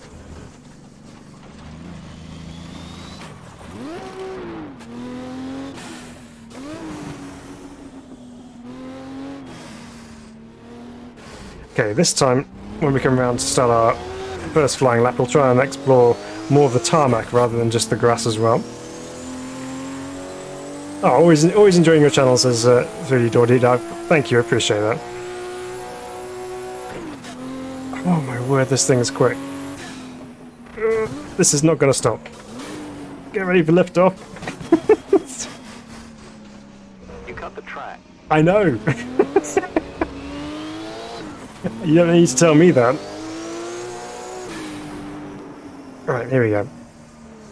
Let's try and control this thing.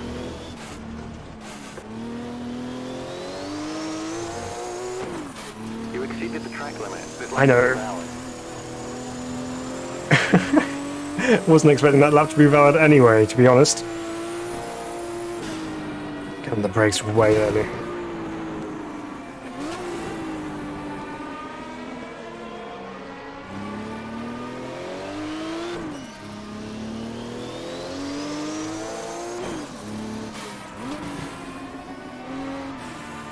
Okay, into the very tight technical little section.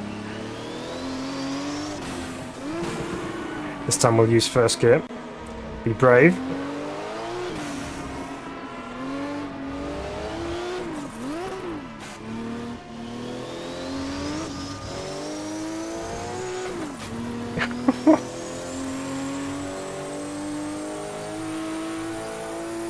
Alright, we have to hit the brakes for the S's. Okay, a little less grass used this time.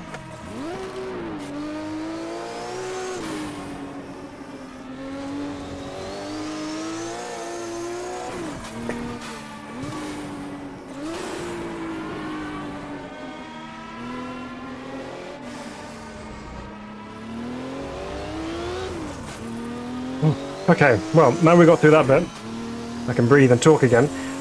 So Gaz says this is the most powerful car on AMS.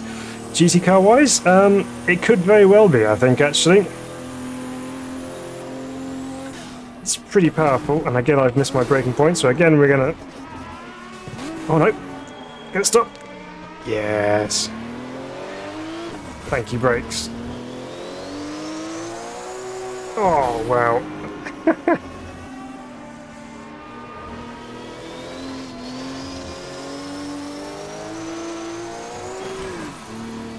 Alright, so this car,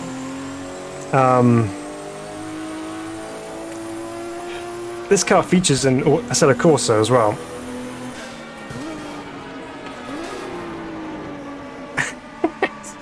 Hang on a second. So let me just get my words out here because I want to get this said. So this car features in the set of Corsa.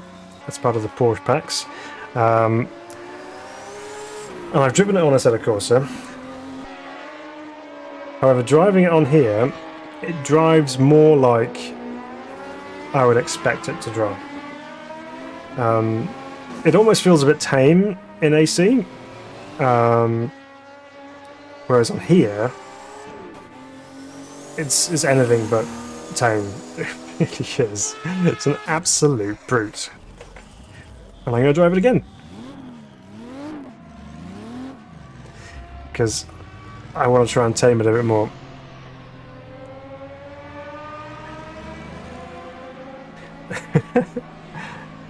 Hey Kevin, I'm working late tonight, so we'll have to watch later. Happy racing. Oh, thanks Kevin. Thanks for joining in anyway. It's great to see you.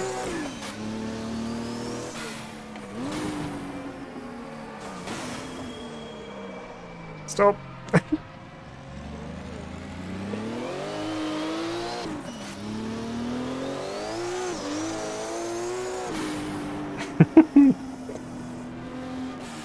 Oh wow.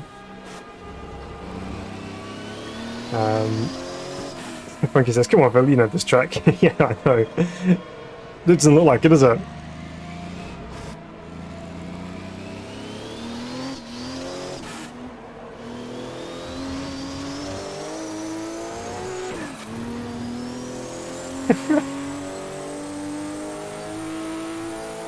Again, just... You'll probably see me shaking my head, but it's just in disbelief of just...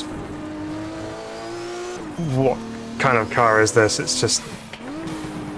so good.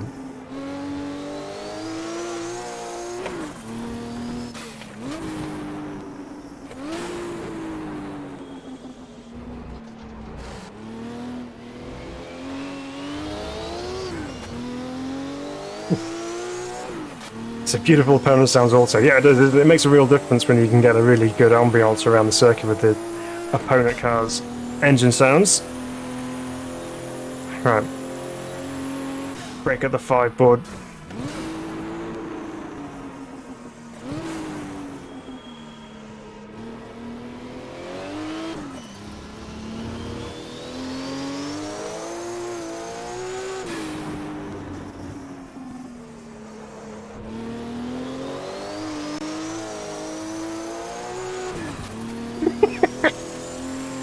Stay on, no. What's the track limit? Wow.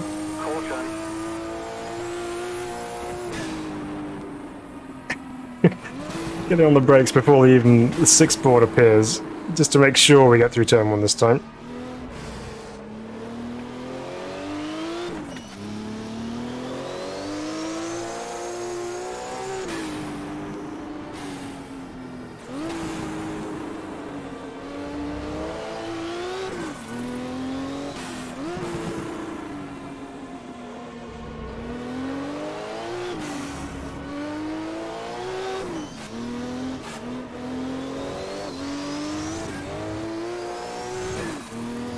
Oh, wow.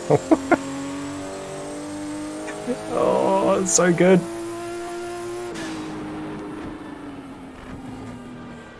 What's the track limit?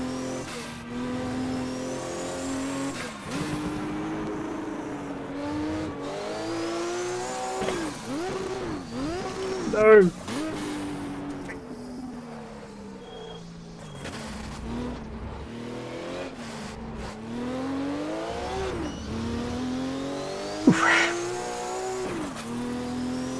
It's a busy, intense piece of circuit anyway.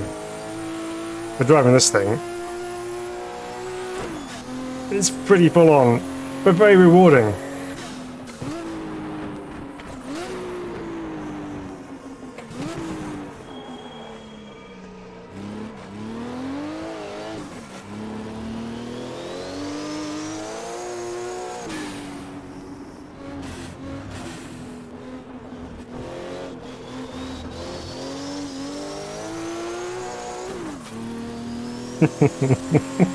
Yellow flag. Oh, it's one of those cars which puts a huge smile on your face.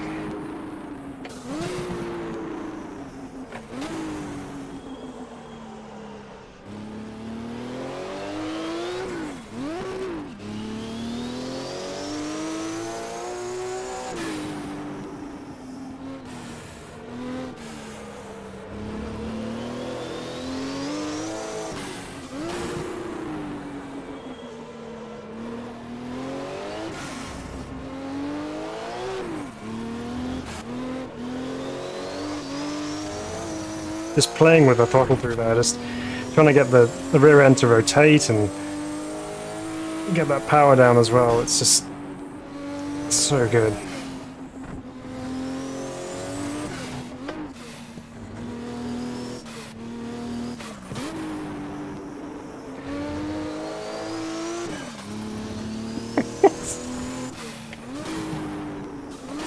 That's not stopping.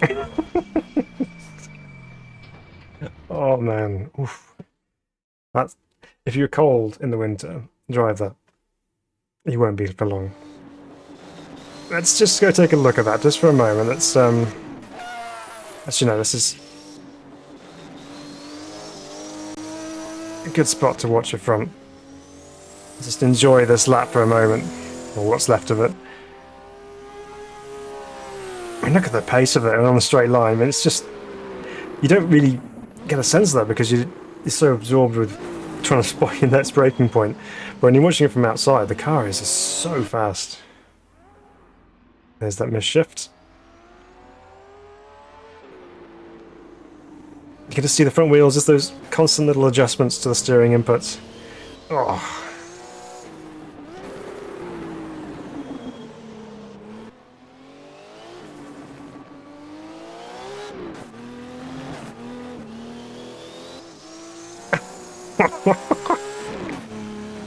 It's just as spectacular to watch from the outside than it is driving it.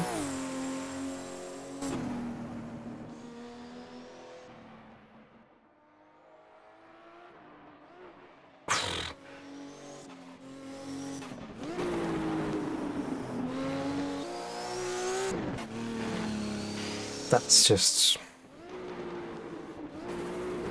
yeah, no, off we go. What a car. What a car that is. That is so good. Yeah, that could... I've not driven the Capri yet, but that could well be my favourite car in the game. In the mod. Absolutely. Okay, let's carry on then. 934. This is the really quite basic portion in comparison to the 93578 that we just drove. So we'll also set this to VIR.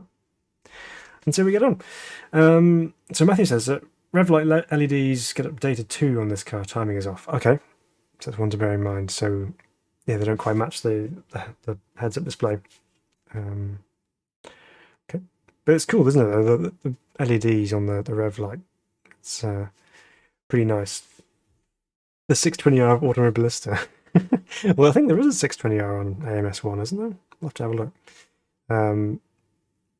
Yeah, no, it is. It's a bit more brutal on the 620. I think the 620R now is a little bit more manageable, but the yeah, that Porsche is just nuts. So Kedron says this car is faster than the new McLaren 2022. Yes, in a straight line probably would be. It's brutal. Fosca needs that power unit. Can you imagine? Can you imagine? That would just be insane. Hey, Zhao. Not even though the simulator is old, it's impressive to see how natural the physical movements of the car in AMS1. Yes, it is. I mean, it's still running. This is running the ISA Motor 2 with a few tweaks, admittedly. But yeah, it is. It's still a great feeling sim. I mean, the force feedback. You know, I'm running a DD wheel here, which, you know, you get a really good feel through the wheel, which is always nice. So it makes this sim still drivable today. You can still jump into it and have fun and drive all sorts of different cars and not feel like you're missing out because it's an older title. Okay, so this time, not quite the aero of the 935. Clear.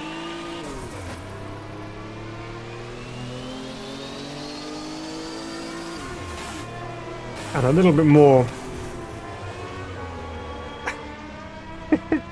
a little bit more of a Yellow sedate flag. experience, even if I am mowing the lawns with my 934,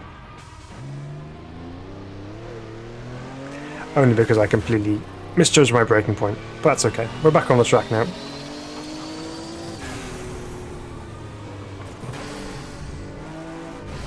Again, this feels like a very heavy car.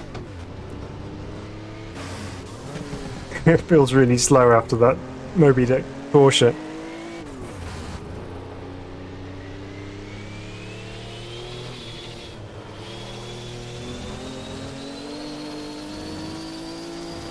Still nice to slide through the curves here at Virginia International Raceway. Should be a bit... Don't say it, Phil. That's Whoa! I was about to say, it should be a bit more manageable through the S's. Obviously that was a completely true statement. Never a truer word said on Sim Racing Bible.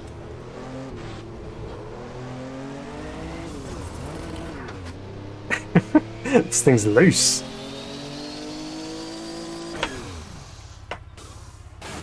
There's third gear.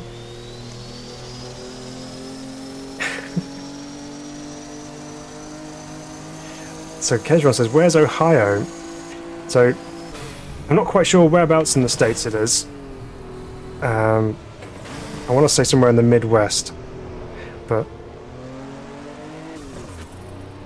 my geography of the States isn't amazing, but yeah, somewhere in the USA.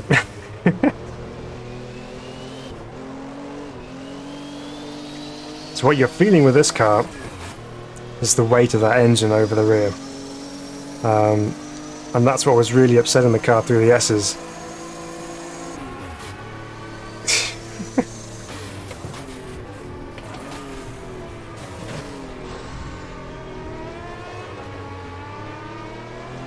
But that is a natural trait of this car, so it's one of those things you just have to drive through and try and figure out how to make it work.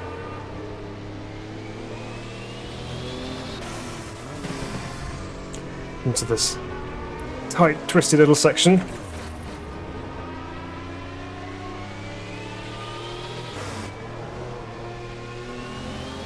So what you do feel is the weight of the wheel is very heavy, and then when the rear end starts to swap over with the front, it goes very light very quickly, so you have to react pretty fast.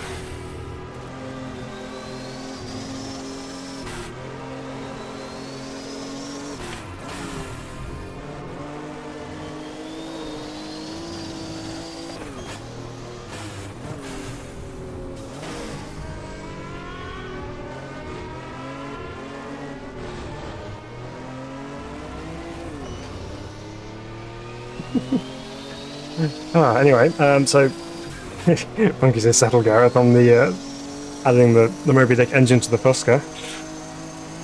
Easy now. Beam NG project, 1000 horsepower Fusca, yeah. Let's make it happen.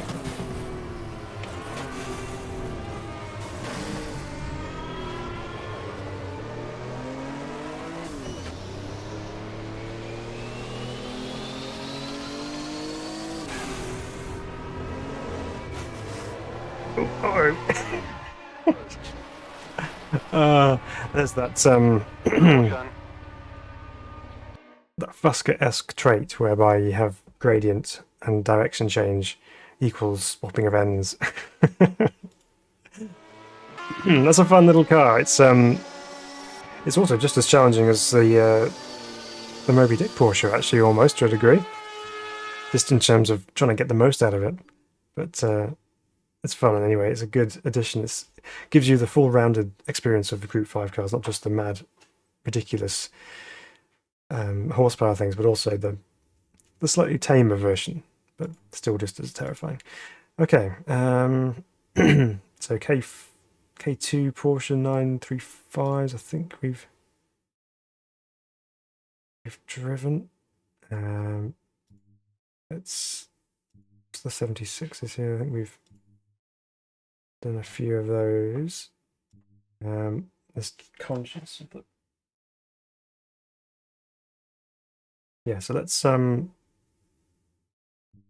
the 77A, because this is one that was mentioned earlier. This is the, I think, was this the twin turbo version? So we'll drive this one, and then we'll jump onto the Celica, and then we've got to drive the Capri as well. So yeah, let's jump onto this one. Bit of a long one this evening, guys, but hope you're enjoying it anyway. We'll try and fit in a couple more. So K1 says, you should try F1 Challenge 99-02. It's a good old sim. You know what?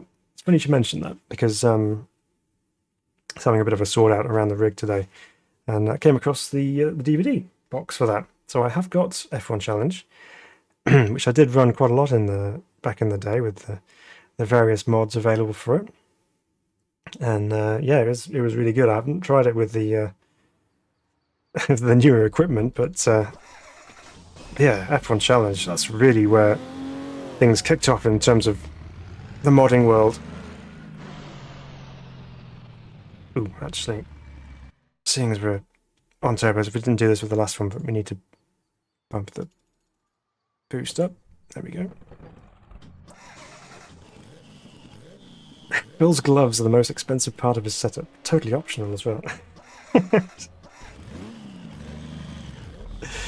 Yeah, these old things have been with me for a little while.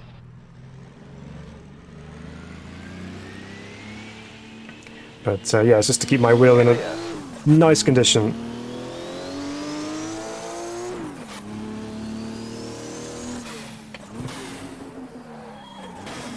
As is tradition.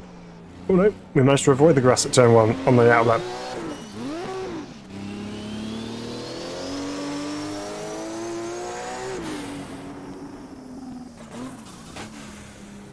I realise I'm actually only in second gear. That's fine.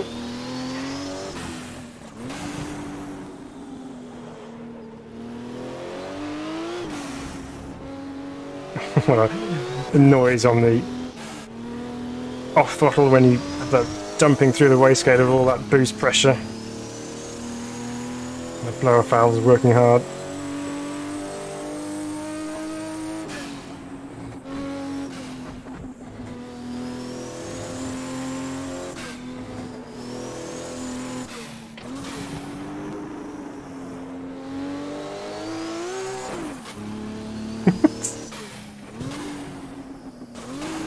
The crests in the road making it tricky with managing wheel spin and boost. Thank you 3D Door for the geographical insight. So it's a state in the mid-Atlantic and southeastern regions of the United States.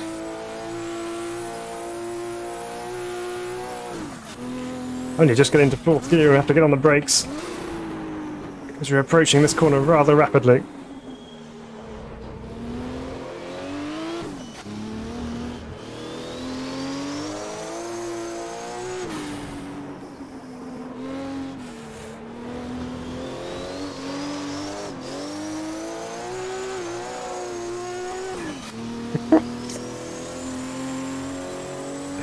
Oh, it's so good.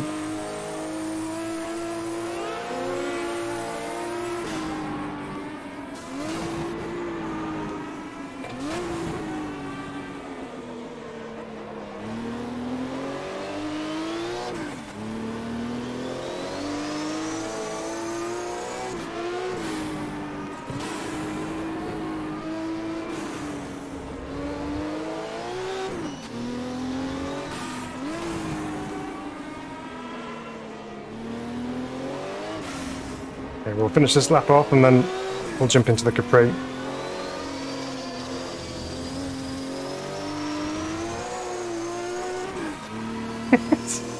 So 3D says, what a golden time for sim racing when we can, when AMS1 just a side sim and there's still top-notch in some way. Yep, yeah, it is. Absolutely. I mean, this is not maybe forefront of current simulation use, but still absolutely brilliant.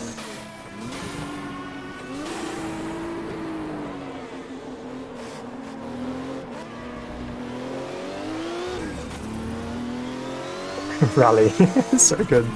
Yep, very rally-esque. Some of this driving, but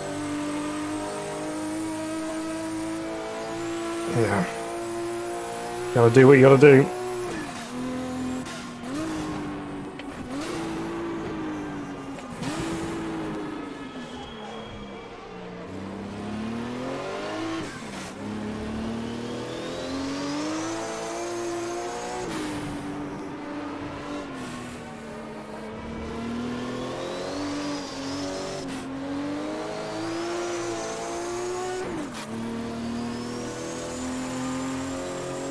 Wow.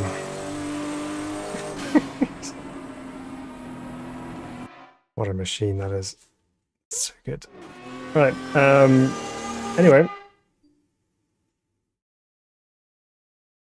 Okay. So, we've driven the Sleek already this evening, so let's jump straight down here and we'll probably round ourselves off with, or try and do the Capri Turbo and maybe even the Escort Turbo for quick. Right, so let's go to somewhere else for this one. Let's go to, let's do 70s Imola, shall we? Why not? Let's do that. Funky says, did you see 604's bid at 70 Spa in the McLaren F1 road car in AMS2? I haven't. Been saying for a while that car, it's a great car. You have, yes. I think we drove it at the Ovals, didn't we? And revisited it somewhere else as well. I think maybe Bathurst. But yeah, no, it is good. It is good. 3D says, have to fire up RBR later on. It's free and full modded, 140 gigs. I think most of you know. But yeah, no, I've recently been getting back into RBR as well with the all the modding stuff on there. It's really good. Right, here we go. Capri time, everybody.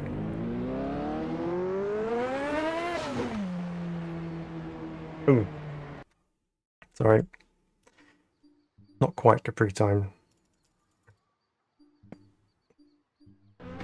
Now it is.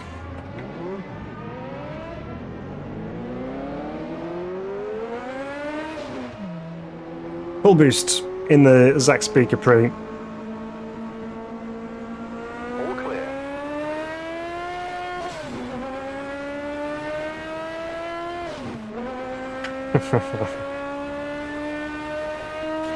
So this, of course, is a Division 2 car, and I think, from memory, you guys are working on the next installment, which will have this as a Division 1 car, which should be even more of a handful.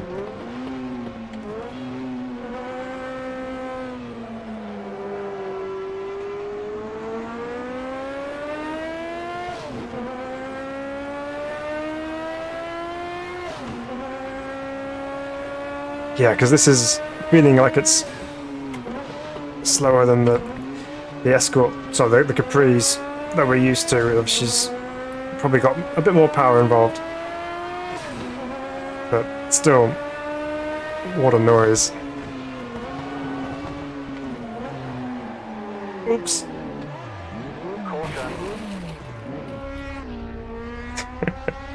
Easy to swap ends going through that, obviously.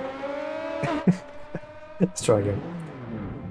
Yeah, we'll do the Escort turbo for you guys. Yeah, Hungarian mod in RBR for me. So, Hungarian mod in RBR for me nowadays. Yes. Yeah, that's the one I've been using. Capri Sun, get your straws out. Yes.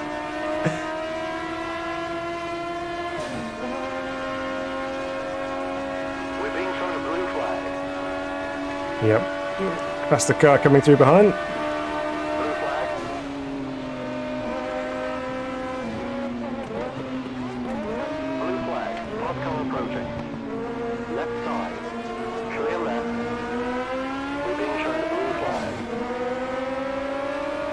When you refresh YouTube and watch it 480p for 15 minutes. Oh no.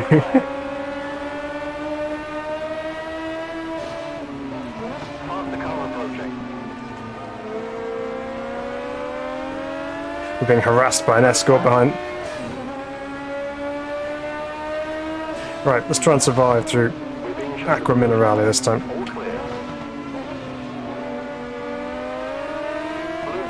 Getting the hurry up from behind.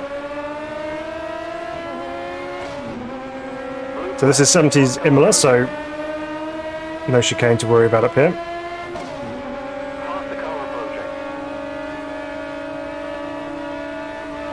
Right, where's the braking point going to be? Down here. Probably going to get on the brakes early.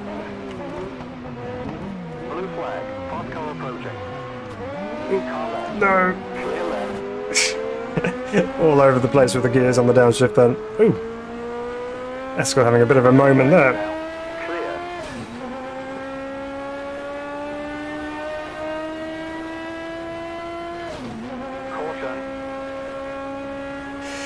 What a crazy sounding car this is, but so nice. Alright, quick through here.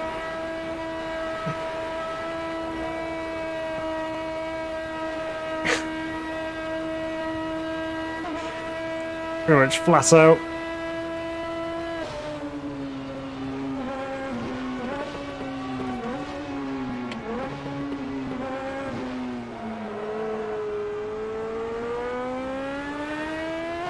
You really do feel it up the hill, it's just not quite got the grunt.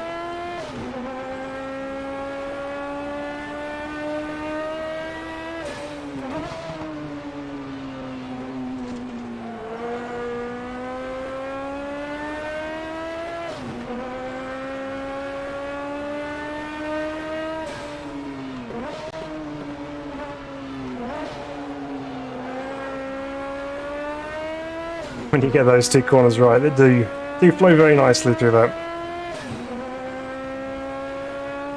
I keep trying to set myself up to go right at the chicane, but don't need to do that.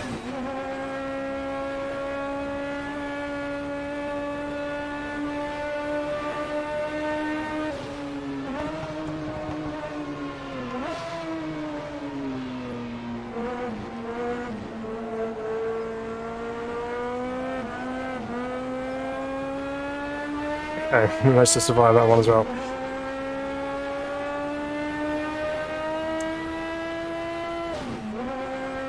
Yeah, this car's fun. I think we need the Division 1 car, I think, but it's still a fun car to drive, this Capri.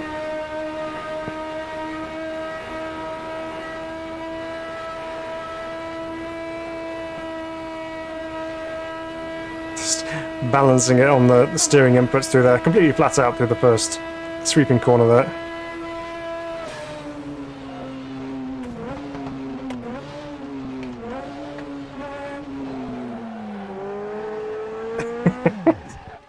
Too quick in. Yellow.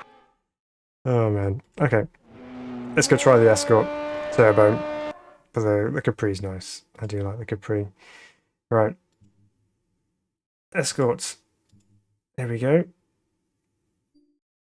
Same kind of livery. And we'll go change this one up as well. We'll take a more corner based track. So let's do Brand's GP, shall we? Just to round things off this evening. Thank you for sticking with us, by the way. This has been a long stream. So if you're still here, big thank you for being here. It's great to have your company this evening.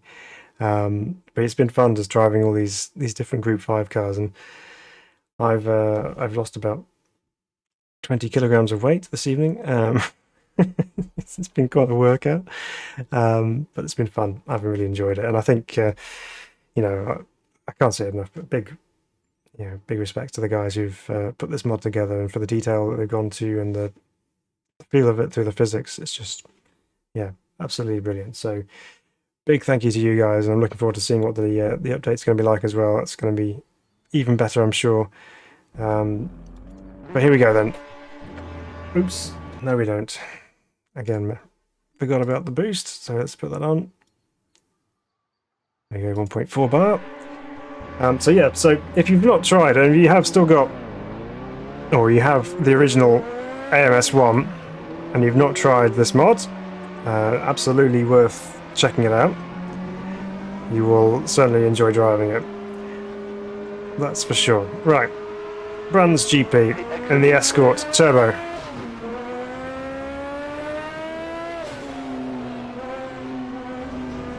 All of a sudden the steering wheel is considerably lighter than the 911s we've been driving.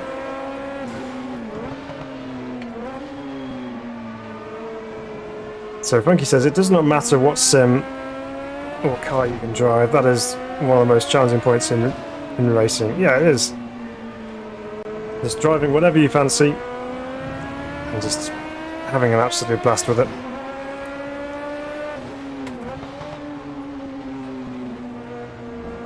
Braking points. Oh yeah, so in Imola, yes, it is a very difficult braking point. All my groupies are okay with me watching for a bit longer, Phil. Okay, that's good.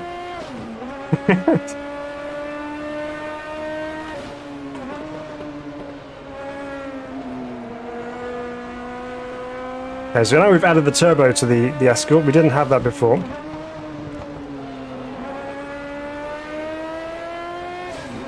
There's a bit more power on tap, which is always nice. And then coax it through Sheen Curve here at Brands Hatch.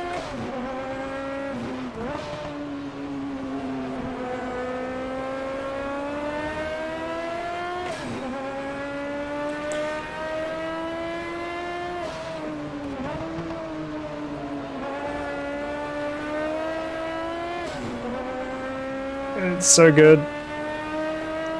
I mean, you can pretty much jump into any car in this mod and just have an absolute blast.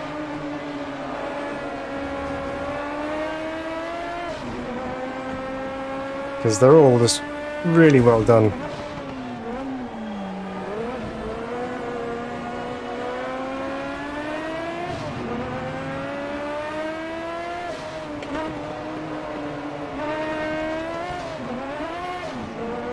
Oh, is that misshipped?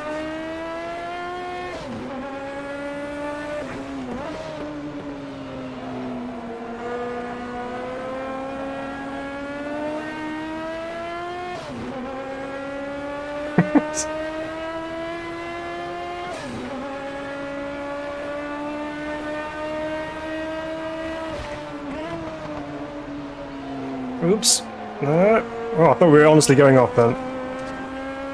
But thankfully a little bit of sideways scrubbing of tyres has saved us from measuring our width in the barriers. Oh, now we're going off. Thankfully, the guys at Brands Hatch at Motorsport Vision have provided enough gravel runoff so we don't end up testing the structural rigidity of the barriers. Watch your right. All clear. Watch your right.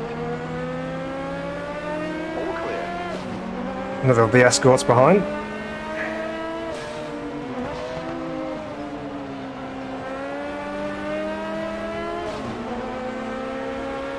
Okay, let's go for one more lap. Try and extract some more out of this escort. Paddock will bend. A challenge in most cars. No less so than in this Escort Turbo.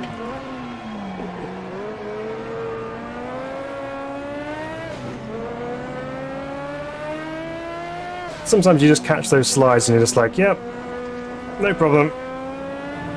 But it was actually quite a major slide, that one.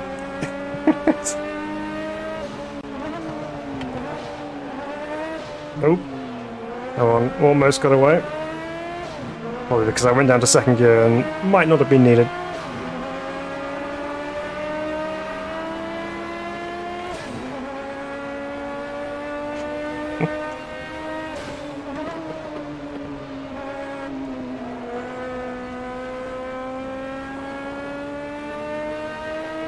To Westfield from Hawthorne.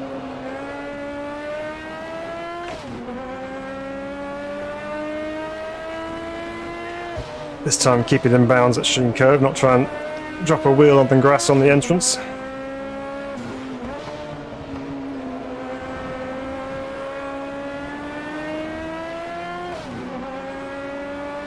Here we go, down towards Clearways. Chuck it in, balance it on the throttle. And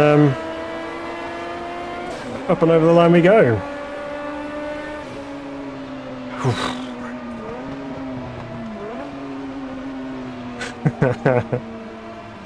I think nothing in sim racing is as satisfying as putting a lap together in something like this in a Group 5 car, because the thing is, it's all you. There's no electronics to stop you from going off the road. There's no big beefy brakes to really scrub all that speed off. I mean, the brakes are pretty good considering what they have to put up with, but they're no massive carbon ceramics like you get on modern day GT cars. So when you get to put a when you get to put a good lap together with one of these GT5 or Group 5 cars, you really do feel like you've achieved something, because you've actually done most of that work yourself. And yeah, I mean, all of these cars, I mean, there's many more that we've not driven on here. I mean, obviously some of them are going to be slightly repeated because of the year breaks, but you know, like I said, you can jump into pretty much any car in this mod and generally just have a really great driving experience. And you know, it's so fun. Probably my personal favorite. I honestly didn't think it was going to be, but I'm gonna have to go with the Moby Dick Porsche. It was just, this was just so good. It's just everything that's mad about Group 5 cars is summed up in this car right here. It was it was just fantastic. Love it. So yeah, so there we go. So that pretty much sums us up for this evening. I hope you enjoyed that. I certainly had a brilliant time. So go check out the mod if you haven't done so already. Yeah, search for GTG5 Mod for AMS1, and you should come across a very nice website which gives you all the download links and all the bits and pieces you need to know about the mod. So yeah, go check it out. Definitely worth a drive. Casual says, can you do a Fernando Alonso accent? I'm usually pretty good with accents, but I don't think I've heard enough of Fernando to accurately put down an accent for him.